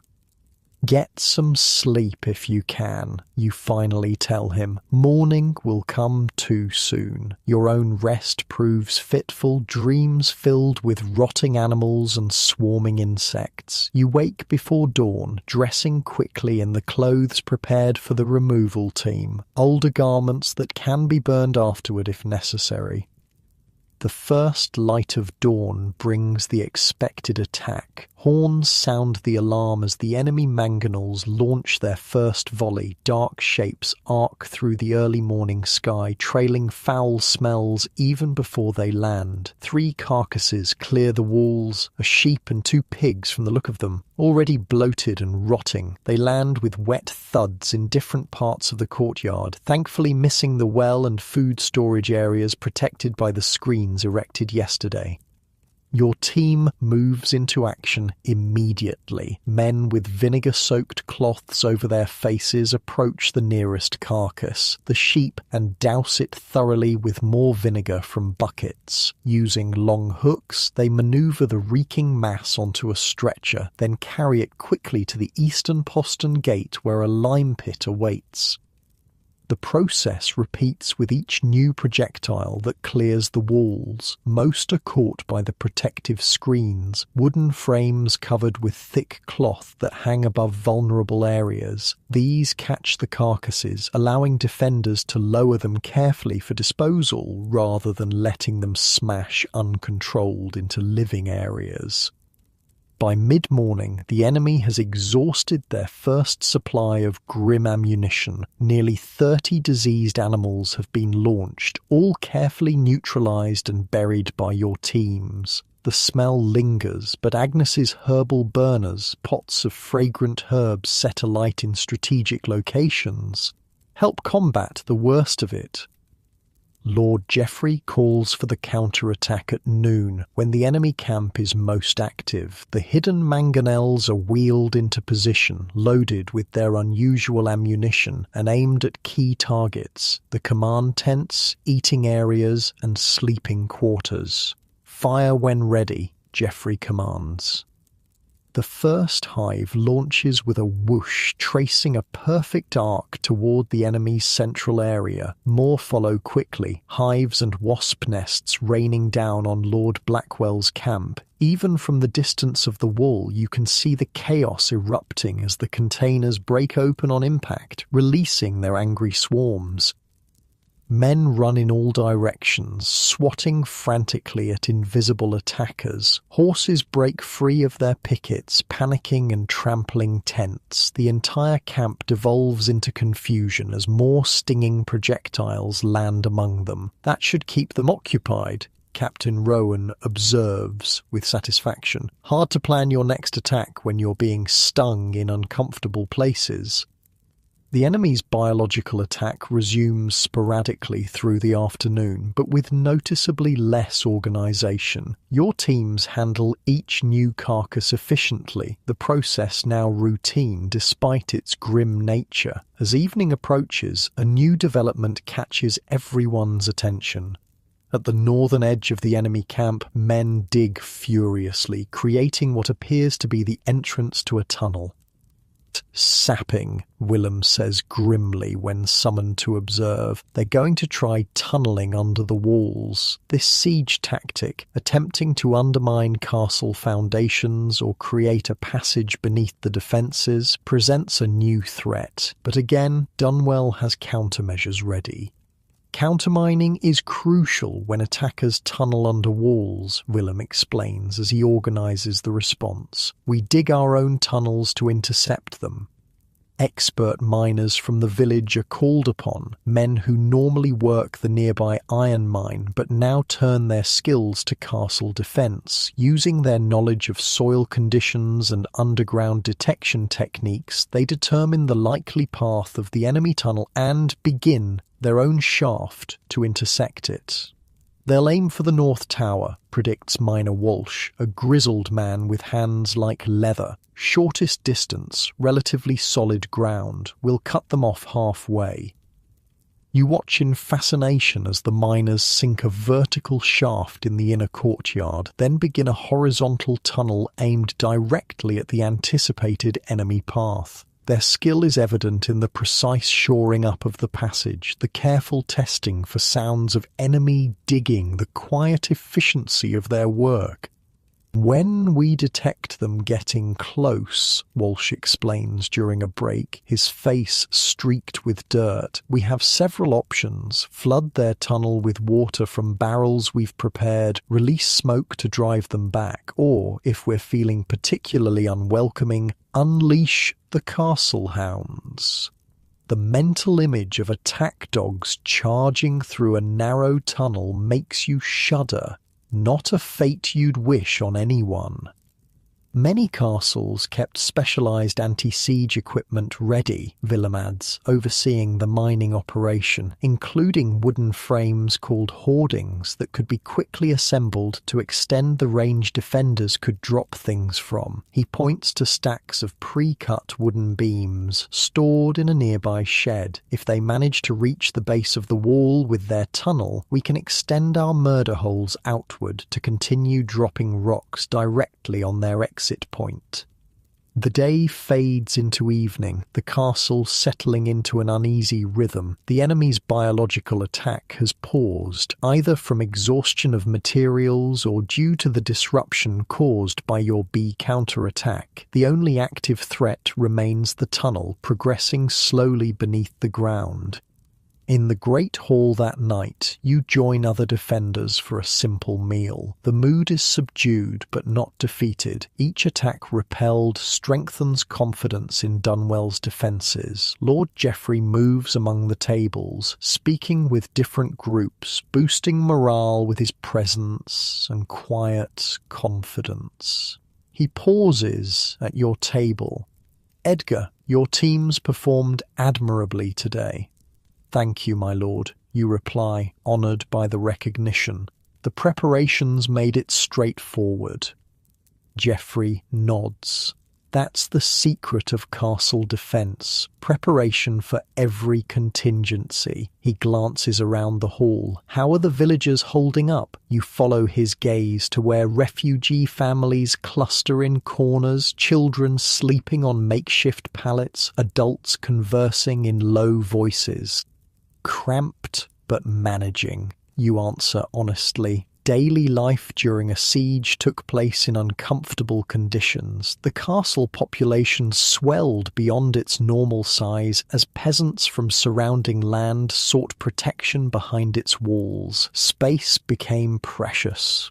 Indeed, Geoffrey sighs. Great halls that normally hosted feasts transformed into communal sleeping areas. Privacy vanished. Noble families who typically enjoyed private chambers might share space with dozens of others. Despite the hardships, you note how the community has adapted. Children play quiet games in corners, women work together at spinning and sewing, men repair tools and weapons. Life continues, constrained but not stopped by the siege surrounding them. The psychological impact of siege life cannot be overstated, Geoffrey observes, following your thoughts. Boredom, fear, and claustrophobia affected everyone trapped inside. To combat this, castle life continued with structure and routine. Guards maintained regular watches, craftspeople continued essential work, and religious services provided comfort and time markers. He gestures to a group playing chess in one corner, others rolling dice nearby. Games like chess, dice, and backgammon helped pass the endless hours of waiting. Being trapped in a castle during siege was like the world's worst vacation. Terrible accommodations, limited menu, and the neighbours keep trying to kill you. You laugh despite yourself, appreciating his dry humour even in these circumstances. Get some rest, Geoffrey advises. Tomorrow brings new challenges. The miners expect to intercept the enemy tunnel before noon. As you make your way to your quarters, you realize how much your perspective has changed since the siege began. The castle no longer feels like just walls and towers. It's a living system designed across generations specifically to shelter life against those who would take it. And you are now part of that system, not just hiding behind stone, but actively participating in the intricate dance of defense that has kept Dunwell standing for centuries. Sleep comes easier tonight, despite the lingering smell of vinegar on your hands and the knowledge that enemies work beneath your feet, digging ever closer. Dunwell has stood against such threats before. The stone remembers, even if the people change. Your last thought before drifting off is a strangely comforting one. 60% of castle sieges ended with attackers simply giving up, and Lord Blackwell has already lost far more than he's gained. The sound of metal on stone wakes you. Tap, tap, tap. It takes a moment to realize what you're hearing. The enemy miners, their tunneling has progressed far enough that the sound now carries through the bedrock beneath the castle.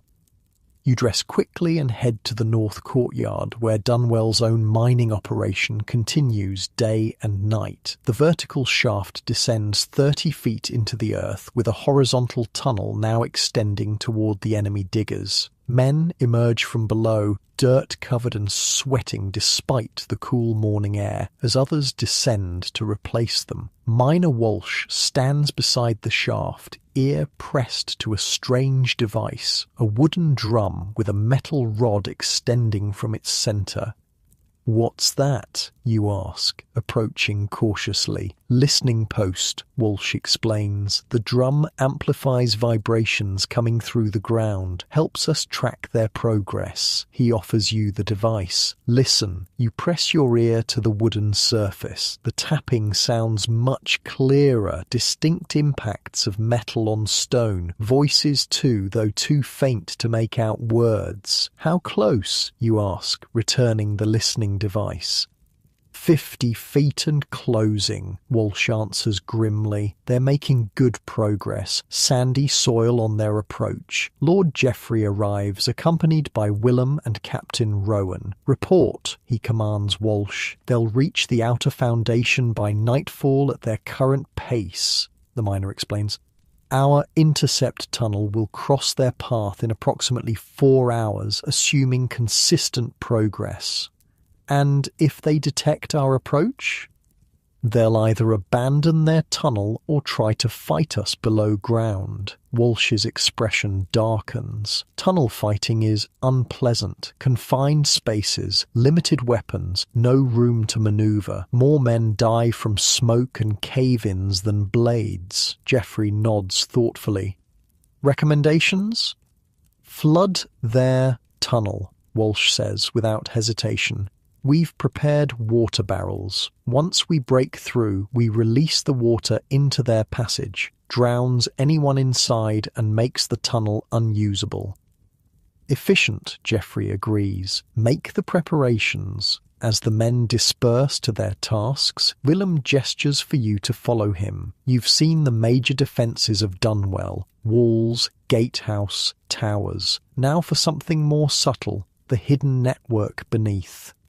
He leads you to a small storage room near the North Tower. Inside, barrels of water are being positioned on wheeled platforms, ready to be moved to the mining shaft when needed. But Willem ignores these, heading straight to the back wall. Castle Dunwell has 17 secret passages, he says, pressing a pattern of stones that causes a section of wall to swing inward. You've seen the eastern postern used for raids. This is something different.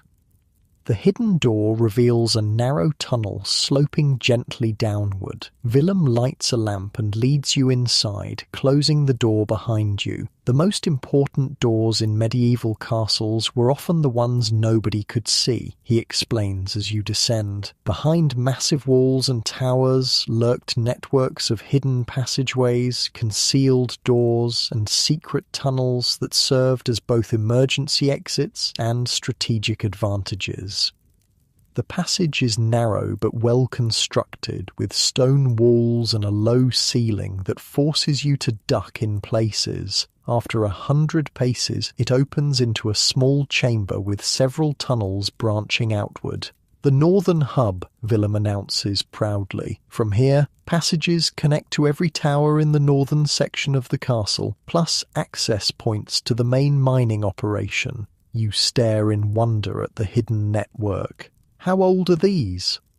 The main passages were built with the castle itself. Each generation added more. Willem points to a rough opening in one wall. That's fresh, cut last week to connect with our counter-mining effort. Through this new opening, you can hear the distant sounds of picks and shovels as Dunwell's miners work to intercept the enemy tunnel. Most of these passages served practical purposes, Willem continues, leading you down another branch, connecting different buildings within the complex during peaceful times. During sieges, they allowed defenders to move reinforcements quickly without crossing open areas where they might be targeted. The tunnel emerges in a small chamber beneath the North Tower. A spiral staircase leads upward, while 3 more passages branch off in different directions. The entire castle is honeycombed with these, you realise aloud. Not quite the entire castle, Willem corrects. That would weaken the structure too much, but strategic connections that serve military purposes. He eyes you appraisingly. Few know the full network. Most guards learn only the sections relevant to their posts. Why show me, you ask? Lord Geoffrey's orders, Willem says simply. He sees something in you. Potential.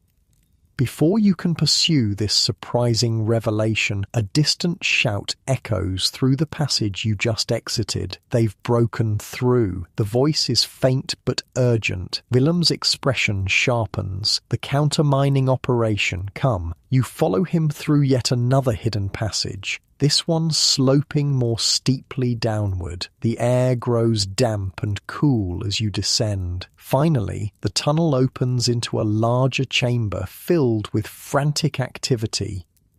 The miners have indeed broken through to the enemy tunnel. A ragged hole approximately 3 feet across reveals a glimpse of the enemy passage. Water barrels stand ready, positioned above the breach point. Walsh coordinates the operation, shouting orders as men position the barrels. "First wave ready! Everyone back!" The miners retreat to the edges of the chamber as 4 men tip the first barrel. Water gushes through the opening, cascading into the enemy tunnel. Shouts of alarm echo from beyond the breach. "Second wave," Walsh commands. Another barrel empties into the hole. The shouts from the enemy side grow more panicked. You catch glimpses of men scrambling away from the rising water, their tunnel sloping upward toward the castle, but now becoming a deadly trap as water fills the lowest sections. Third wave. The final barrels empty in a rush. The sounds from the enemy tunnel fade, replaced by the gurgle of water finding its level. Blocked? Willem asks Walsh. The miner nods with grim satisfaction. Flooded for at least 60 feet. Anyone caught in the first section is drowned. The rest will be fighting mud for days if they try to dig through again. Excellent work, Willem tells the miners. Lord Geoffrey will be pleased. As the men begin clearing equipment, Willem draws you aside. The tunnels were built with this specific scenario in mind, positioned to allow quick counter-mining operations with water sources prepared for flooding enemy approaches. Everything planned in advance, you marvel. Nothing left to chance. That's how castles survived, Willem nods. Anticipating every possible attack and preparing countermeasures decades or even centuries before they were needed. You follow him back through the secret passages, emerging eventually into the main courtyard where Lord Geoffrey awaits the report. Enemy tunnel neutralized, Willem informs him, flooded with minimal risk to our men. Geoffrey's face shows satisfaction, but not surprise. As designed. Have the foundation walls checked for any damage, but I doubt they penetrated far enough to be concerning. Already ordered, Willem confirms. Geoffrey turns to you. Edgar, I want you to take charge of the Eastern Wall watch today. Captain Rowan will brief you on your duties. The responsibility both thrills and terrifies you. A full wall section under your command despite your relative inexperience. As if reading your thoughts, Geoffrey adds, You've seen most of Dunwell's defences now, not just how they work, but why they were built. That understanding is rarer than you might think. Many guards simply follow orders without comprehending the larger strategy. You bow, accepting both the compliment and the responsibility. Thank you, my lord. I won't disappoint you. The eastern wall offers an excellent view of the surrounding countryside. Unlike the southern approach where Lord Blackwell's main force remains encamped, this side faces dense forest broken by small meadows. Your section of wall stretches from the northeast tower to the central eastern tower, with 12 men under your command for the day's watch. Captain Rowan briefs you quickly on your duties, regular patrols along the wall walk, sentries positioned at observation points, signals to watch for from scouts hidden in the forest. Keep them alert but not anxious, Rowan advises. Wall duty can be monotonous when there's no direct threat, but that's when mistakes happen. You organise the watch into rotating patterns, ensuring no man stays at one post long enough to grow complacent. The morning passes quietly, with only routine reports. Local farmers seeking refuge, wildlife movements in the forest edge, a distant column of smoke that proves to be charcoal burners rather than enemy activity. Midday brings a welcome break as food is brought up to the wall. Bread, cheese, and thin ale. You eat with your men, listening to their conversations, learning about their lives before the siege. Been with Lord Geoffrey's household for 6 years, says Brennan, a stocky guard with a perpetually sunburned face. Best lord I've served. Treats his men fair. My family's farmed his northern fields for 3 generations, adds Watt, a younger guard recruited from the villages. When Blackwell's raids started hitting our borders last spring, Lord Geoffrey brought us all inside the castle walls, fed us from his stores while our crops were burning. Others share similar stories of Geoffrey's fairness, his preparation for this siege, his concern for those under his protection. Not every lord thinks beyond his own comfort, Brennan tells you. Some would leave us outside to fend for ourselves, protect only their immediate household and wealth. You begin to understand another aspect of castle defence, the loyalty of those within the walls. Not built through fear or mere obligation, but through reciprocal protection and care. The castle shelters the people, but the people also defend the castle. The afternoon brings excitement as one of the forest scouts returns, climbing quickly up a rope ladder lowered from the wall. He carries news of a supply train approaching Lord Blackwell's camp, wagons of food and materials sent from his home territory. You send a runner to inform Lord Geoffrey of this development. Within the hour, he arrives at the eastern wall along with Captain Rowan and Willem. "How many wagons?" Geoffrey asks the scout. 12, my lord, lightly guarded, perhaps 20 men. They follow the river road and will pass through Oakford Clearing approximately 2 hours before dusk. Geoffrey studies the crude map the scout has drawn. Vulnerable at this point, he taps the clearing. Surrounded by forest on 3 sides, limited visibility. Perfect for an ambush, Rowan agrees. Prepare 30 men, Geoffrey orders. Light armour, bows and short swords. We leave through the eastern postern in 1 hour. As they turn to go, Geoffrey catches your eye. "Edgar, you'll come too. Leave Sergeant Mills in charge of the wall." Your heart races at this new responsibility, not just defending the castle, but actively striking at the enemy's resources. The raiding party assembles quickly, experienced guards mixed with village hunters who know the forest paths. Everyone wears dark green and brown clothing, faces smudged with dirt to reduce visibility among the trees. Weapons are wrapped in cloth to prevent metal from catching sunlight.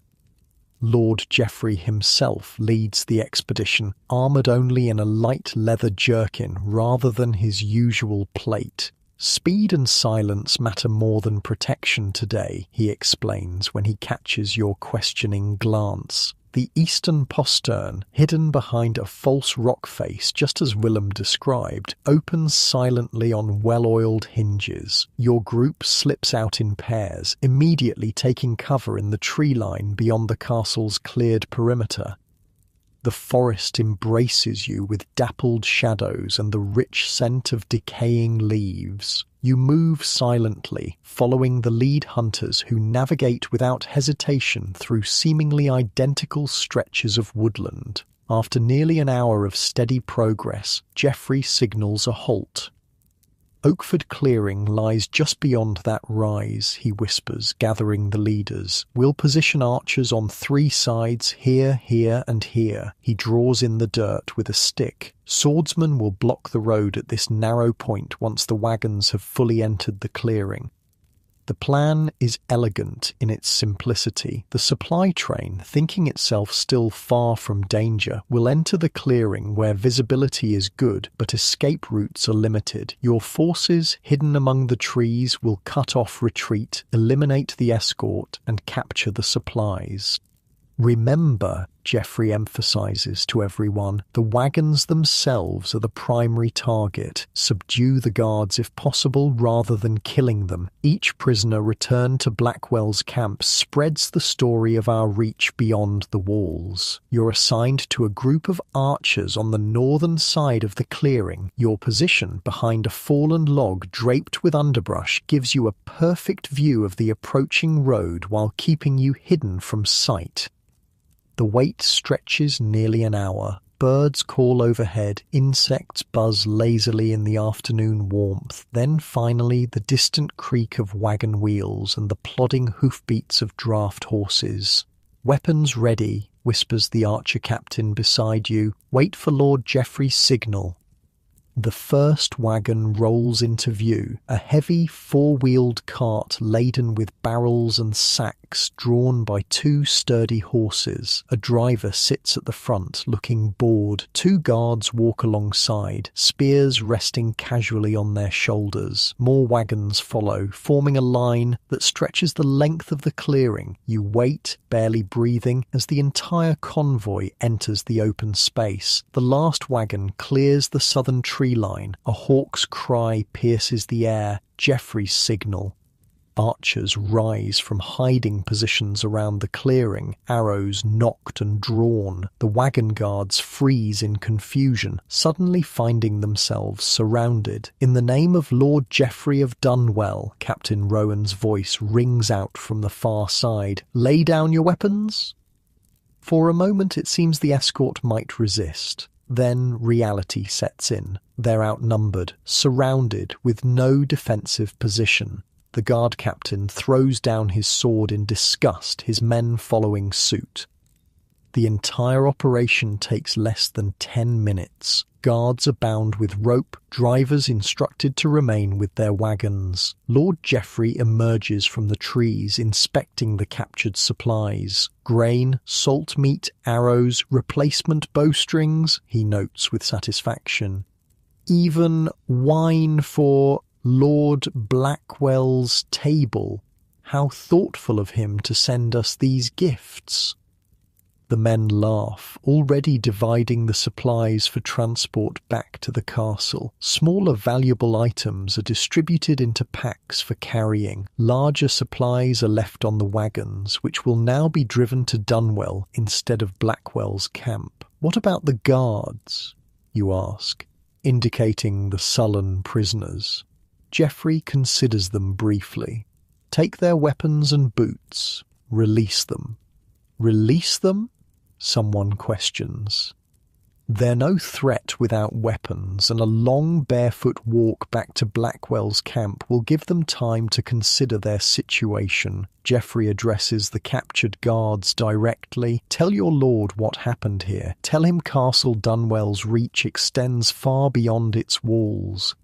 The journey back feels triumphant despite the need for continued silence. The wagons are sent on a longer route that avoids Blackwell's patrols, while your group returns directly through the forest with the most valuable supplies. By nightfall, you're back inside Dunwell's walls, exhausted but exhilarated by the day's success. The captured supplies are inventoried in the Great Hall, enough food to extend the castle's provisions by nearly 2 weeks, plus valuable military supplies denied to the enemy.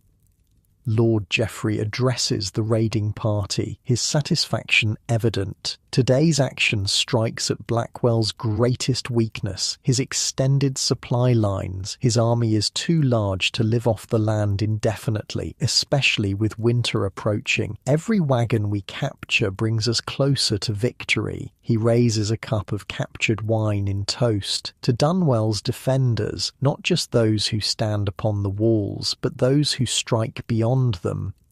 The celebration is subdued but genuine, a much-needed boost to morale after weeks of siege. The castle's residents gather to see the captured supplies, marvelling at the success of the raid. Children stare wide-eyed at the wagons now safely inside the courtyard, while village elders nod approvingly at the strategic victory. Later, as the excitement settles, you find yourself at the eastern wall once more, gazing toward the enemy camp, visible as distant fires in the darkness. Captain Rowan joins you, his expression thoughtful. You're wondering when it will end, he observes. You nod. Lord Blackwell has lost men, supplies, and time, yet he remains. Pride, Rowan says simply. The same pride that drives men to build castles drives others to try taking them. He leans against the stone merlon. But there's a difference. The castle was built by men who understood patience. Siege warfare often came down to who could last the longest. Castles turned time itself into a weapon against attackers. You think about this, recalling Willem's lessons. Sieges bankrupted attackers. A typical army in the 1300s cost about 500 gold pieces daily. After weeks of going nowhere, many lords simply ran out of money. Exactly, Rowan nods approvingly. The siege of Kenilworth Castle lasted 6 months before attackers gave up, and that's not counting the weather. He gestures to the darkening sky where clouds promise more rain. Winter sieges were brutal for armies camping outside. More soldiers died from cold, disease, and hunger than from fighting. Meanwhile, we sleep in actual beds, you observe. Not comfortable by peacetime standards, but compared to soldiers sleeping in mud.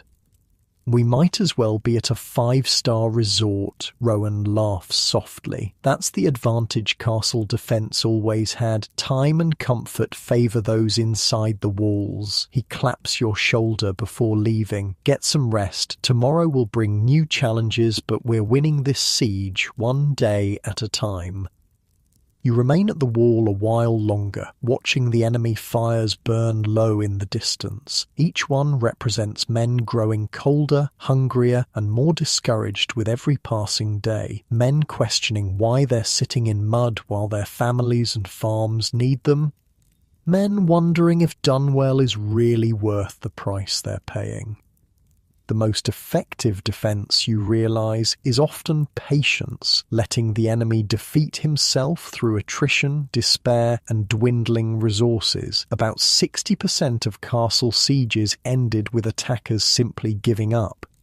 As you finally turn away from the view, heading to your quarters for well-earned rest, you understand that Stonecastle Dunwell isn't just winning through its physical defences, it's winning by simply continuing to exist day after day while the enemy's will to fight slowly crumbles. Like the stone itself, patient, enduring, outlasting those who would seek to break it. 3 weeks pass like a slow-moving river. The rhythm of siege life becomes your new normal. Each day brings its patterns: wall duty, meal times, training, sleep. The calendar in the Great Hall marks off days with charcoal strokes, measuring the time since Lord Blackwell first appeared on the horizon. Autumn deepens. Leaves turn gold and crimson in the forest beyond the walls. Morning frost glitters on the moat. Your breath fogs in the pre-dawn air as you climb to your watch position on the eastern wall. Lord Blackwell remains, his camp a sprawling scar on the landscape, but it's changing, growing smaller. Each day a few more tents disappear. Men slip away in the night, deserting rather than face another cold week in the mud. The attacks have stopped. No more battering rams, no siege towers, no mangonels hurling disease. Just a grim waiting game that Blackwell is slowly, inevitably losing. He knows he's beaten, Willem tells you one morning as you both observe the enemy camp, just too proud to admit it yet. How much longer, you ask, watching thin smoke rise from their cooking fires. Willem considers this. A week, perhaps 2. The first heavy snow will decide it. You've changed during these weeks, not just in experience, but in how the other defenders see you. Lord Geoffrey has given you increasing responsibility, training new guards, organising provisions, leading small raids beyond the walls to harass enemy patrols. You're no longer just a young guard, but a respected member of Dunwell's defensive brain. Edgar. You turn to find Archer Ellie approaching, her bow slung across her back. Captain Rowan wants you at the North Tower. Something's happening in Blackwell's camp. You hurry across the wall walk, ducking through the tower door to find Rowan, Lord Geoffrey, and several captains gathered around a table. A messenger, mud-splattered and exhausted, stands before them. "Repeat what you told me," Geoffrey instructs the man. Lord Haverton has crossed the northern border with 300 men, my lord, the messenger reports. He's burning Blackwell's outlying manors and threatening his home castle. Blackwell's steward has sent 4 urgent messages in the past week begging for his return. Geoffrey's eyes gleam. So, that's why his camp shrinks daily. He's been quietly sending men home to defend his own lands. How did Haverton know to attack now, you ask, then immediately regret speaking out of turn in such esteemed company? But Geoffrey merely smiles, because I sent him a detailed account of Blackwell's situation here, along with a generous offer of alliance. The messenger we sent through for a key through the secret tunnel 3 weeks ago, Rowan adds for your benefit. The one that emerges in the abandoned woodsman's hut 2 miles beyond the forest edge. You marvel at the strategic depth. Even as Dunwell defended itself directly, Geoffrey had set in motion events far beyond the castle walls, political manoeuvres to complement the physical defence. What now, my lord? Captain Rowan asks. Now we increase the pressure. Geoffrey turns to the window. Winter approaches. Blackwell's men are cold, hungry, and learning that their homes are under threat. Tonight we remind them what comfort feels like. The plan unfolds with precision. As dusk falls, every fireplace and brazier in Castle Dunwell blazes with light. The great hall hosts a feast visible through its windows, modest fare made to look plentiful through clever arrangement. Musicians play loud enough to be heard beyond the walls. Defenders patrol ostentatiously, calling cheerful greetings to each other in voices that carry to enemy ears. You stand on the south wall, watching the effect on Blackwell's camp. Men gather, pointing at the castle. Even at this distance, their envy is palpable. Psychological warfare was a key strategy, Willem says, joining you at the wall. Defenders would feast on battlements, making sure the smell of roasting meat drifted toward hungry besiegers. Medieval trash talk didn't need words, just a chicken leg waved tauntingly from a tower window. You smile at the image. Seems almost cruel. War is cruel, Willem shrugs, but this form kills fewer men than arrows and swords. As night deepens, the contrast becomes even more stark. Dunwell glows like a beacon, warm, safe, well supplied. The enemy camp appears as scattered, pathetic fireflies in the darkness. Dawn reveals the impact of the night's psychological campaign. At least 50 more tents have vanished. The remaining camp seems lethargic, its morning activities subdued and listless. Shortly before midday, movement catches your eye. A small group on horseback approaches the castle under a white flag of truce. At their head rides a figure in ornate armour, Lord Blackwell himself.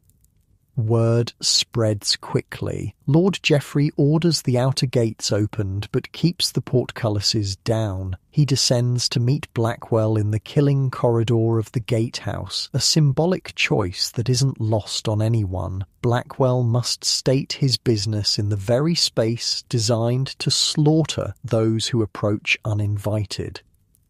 You stand on the wall walk above, watching through an arrow loop as the enemy lord enters the gatehouse alone, his escort waiting at a distance. Though you can't hear the conversation, the body language tells the story. Blackwell speaks with stiff formality. Geoffrey listens, impassive. No warmth passes between them. The meeting lasts barely 10 minutes. Blackwell emerges, mounts his horse without looking back and returns to his camp. Geoffrey climbs to the wall where you and the other senior defenders wait anxiously. He proposes a truce, Geoffrey announces. His forces will withdraw completely by tomorrow noon. In exchange, we allow them to leave unmolested and return any prisoners we've taken. You agreed? Rowan asks. Of course, Geoffrey's mouth quirks in a half-smile. We gain everything we wanted without further bloodshed. I even agreed to provide bread for their journey home, a gesture of goodwill that will remind every one of his men who holds the power here. Captain Rowan laughs. Generous in victory. Practical, Geoffrey corrects. Blackwell leaves with his pride wounded but his body intact. He's less likely to attempt revenge in the future. The day passes in watchful anticipation. In the enemy camp, men pack wagons, strike tents, and prepare for departure. You supervise the preparation of bread loaves to be sent to the departing army. Plain fare, but a pointed reminder that Dunwell's stores remain plentiful, while they've been reduced to accepting charity. By evening, the camp is half its previous size. Many of Blackwell's forces have already departed, leaving only his core troops to withdraw in organised fashion the next day.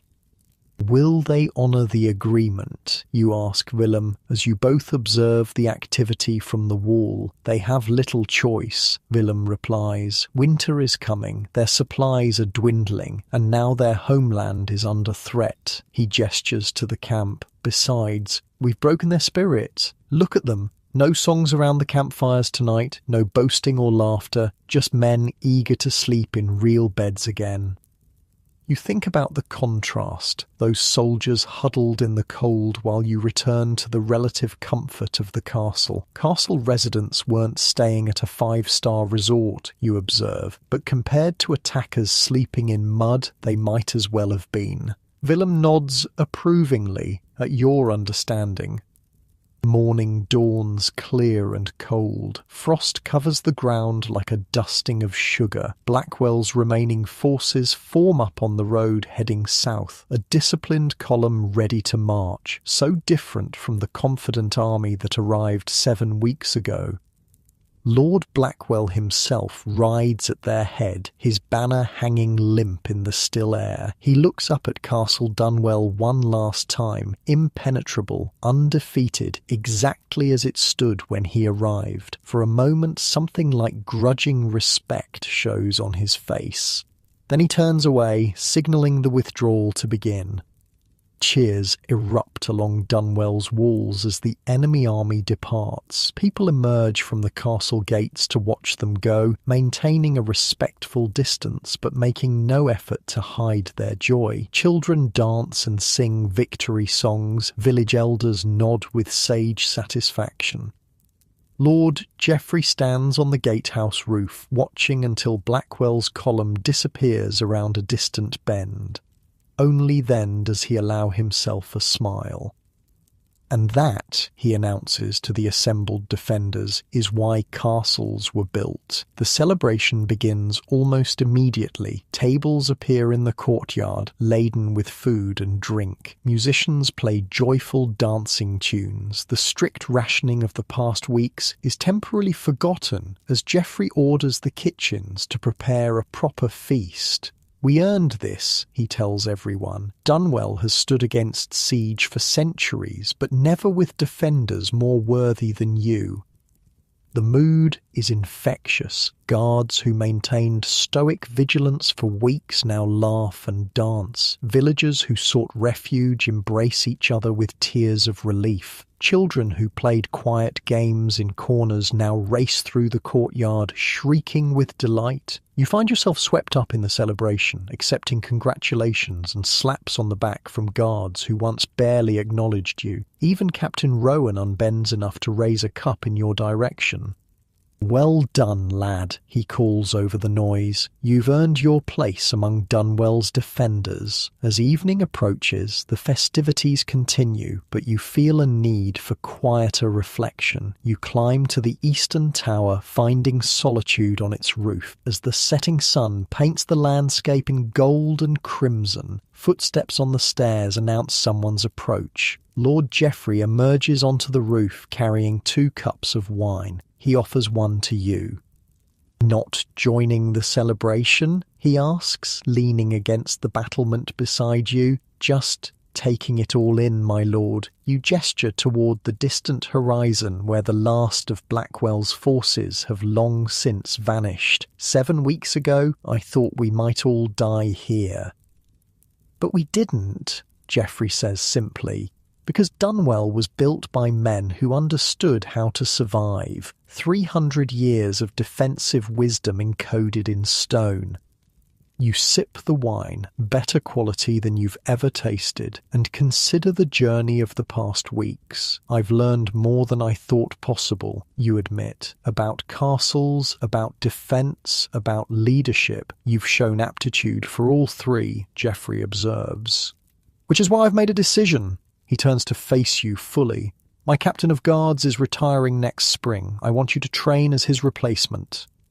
The offer leaves you momentarily speechless. Captain of Guards, a position normally given to men twice your age with decades of experience. My lord, I'm honoured, but surely there are others more qualified, more experienced perhaps, Geoffrey acknowledges. But experience alone isn't what Dunwell needs. It needs understanding of why the castle works as it does, of how its defences function as a complete system. You've shown that understanding. He gestures to the castle spread below you. Dunwell will face threats again, different enemies, different weapons perhaps, but the principles remain the same. I need someone who grasps those principles to lead its defence. The responsibility feels enormous, but also right somehow. These walls have become more than stone to you. They're a living system that you're now part of.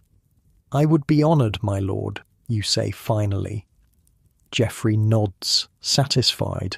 Good. Your training begins after the Harvest Festival. Willem will continue your education in the castle's secrets, and Captain Rowan will teach you the practical aspects of command. As darkness falls, you both watch the stars appear in the clear autumn sky.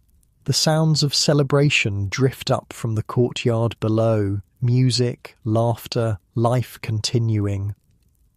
Success in medieval warfare often came down to who could last the longest, Geoffrey observes quietly. Castles turned time itself into a weapon against attackers, and Dunwell has lasted centuries, you add, running your hand along the cool stone of the battlement. With defenders like you, Geoffrey says, it will last centuries more. The next days bring a gradual return to normal life. Village families prepare to return to their homes. Farmers assess their fields and plan for late harvests where possible. Craftspeople resume work, interrupted by the siege. The castle itself requires attention. Mason Aldred and his crew inspect every inch of wall for damage. Supplies depleted during the siege must be replenished before winter. The moat needs clearing of debris left by enemy attacks. You throw yourself into these tasks, aware that your new responsibilities begin soon. Each day brings new lessons as you shadow Captain Rowan, learning how he organises the guard rotations, handles disputes, and maintains discipline while keeping morale high. Leadership isn't about giving orders, Rowan tells you as you walk the walls together. It's about making everyone understand why those orders matter. Willem continues your education in the castle's deeper secrets. He shows you hidden mechanisms you never knew existed, ways to block passages if sections of the castle are breached, signals that can be sent between towers without enemy knowledge, even small hidden chambers where vital documents or treasures can be concealed during attacks.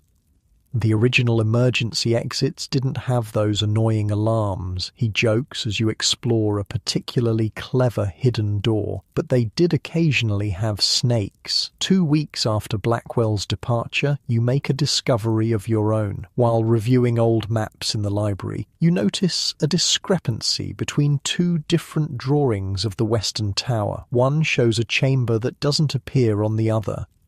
You bring this to Willem's attention. He studies both maps carefully, then looks at you with new respect. "You've found something even I didn't know about," he admits. "A chamber that may have been sealed up during renovations a century ago."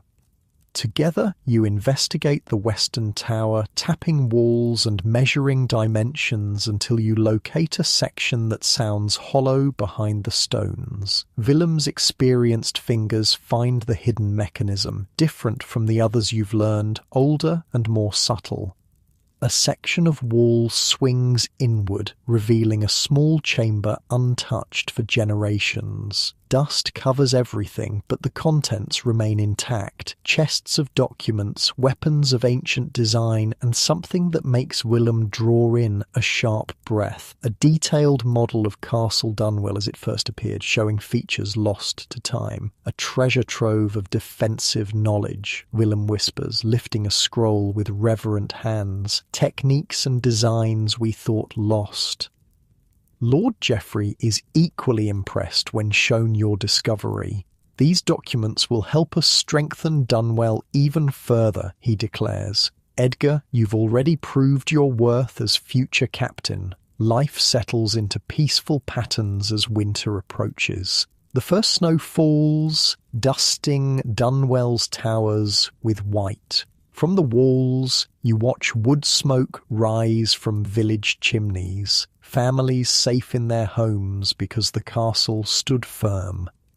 On a crisp December morning, you stand on the south wall where you first spotted Lord Blackwell's army months ago. The landscape lies quiet under a thin blanket of snow, peaceful and serene. It's hard to imagine the fields filled with enemy soldiers, the air thick with arrows, the ground churned to mud by siege engines.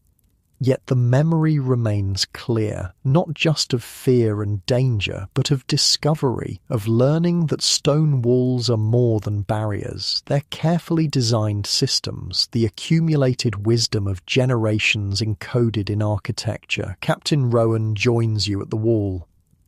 "Thinking deep thoughts?" he asks, stamping his feet against the cold. "About castles," you admit. "About why they work." Rowan nods, understanding. Not just big homes, were they? Battle-ready machines built to beat the odds. Their power wasn't just in how strong they were, you continue. It was in how smart they were. Together, you look out over the peaceful winter landscape, secure in the knowledge that Dunwell stands ready, as it has for centuries, to shelter and protect when danger returns. Because that's what castles do. They endure, they outlast, they stand patient guard over generations of lives lived within their walls.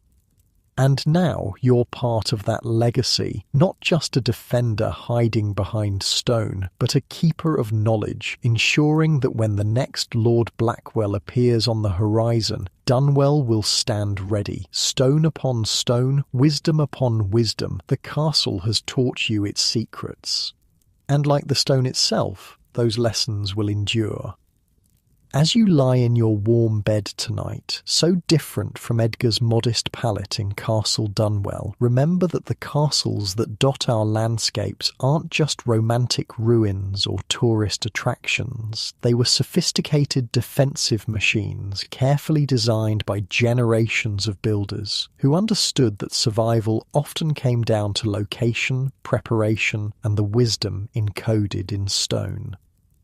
Sleep well, knowing that those medieval minds created systems so effective that many of their fortresses still stand today, silent sentinels that outlasted the threats they were built to withstand. Let the patient strength of Castle Stone carry you into peaceful dreams.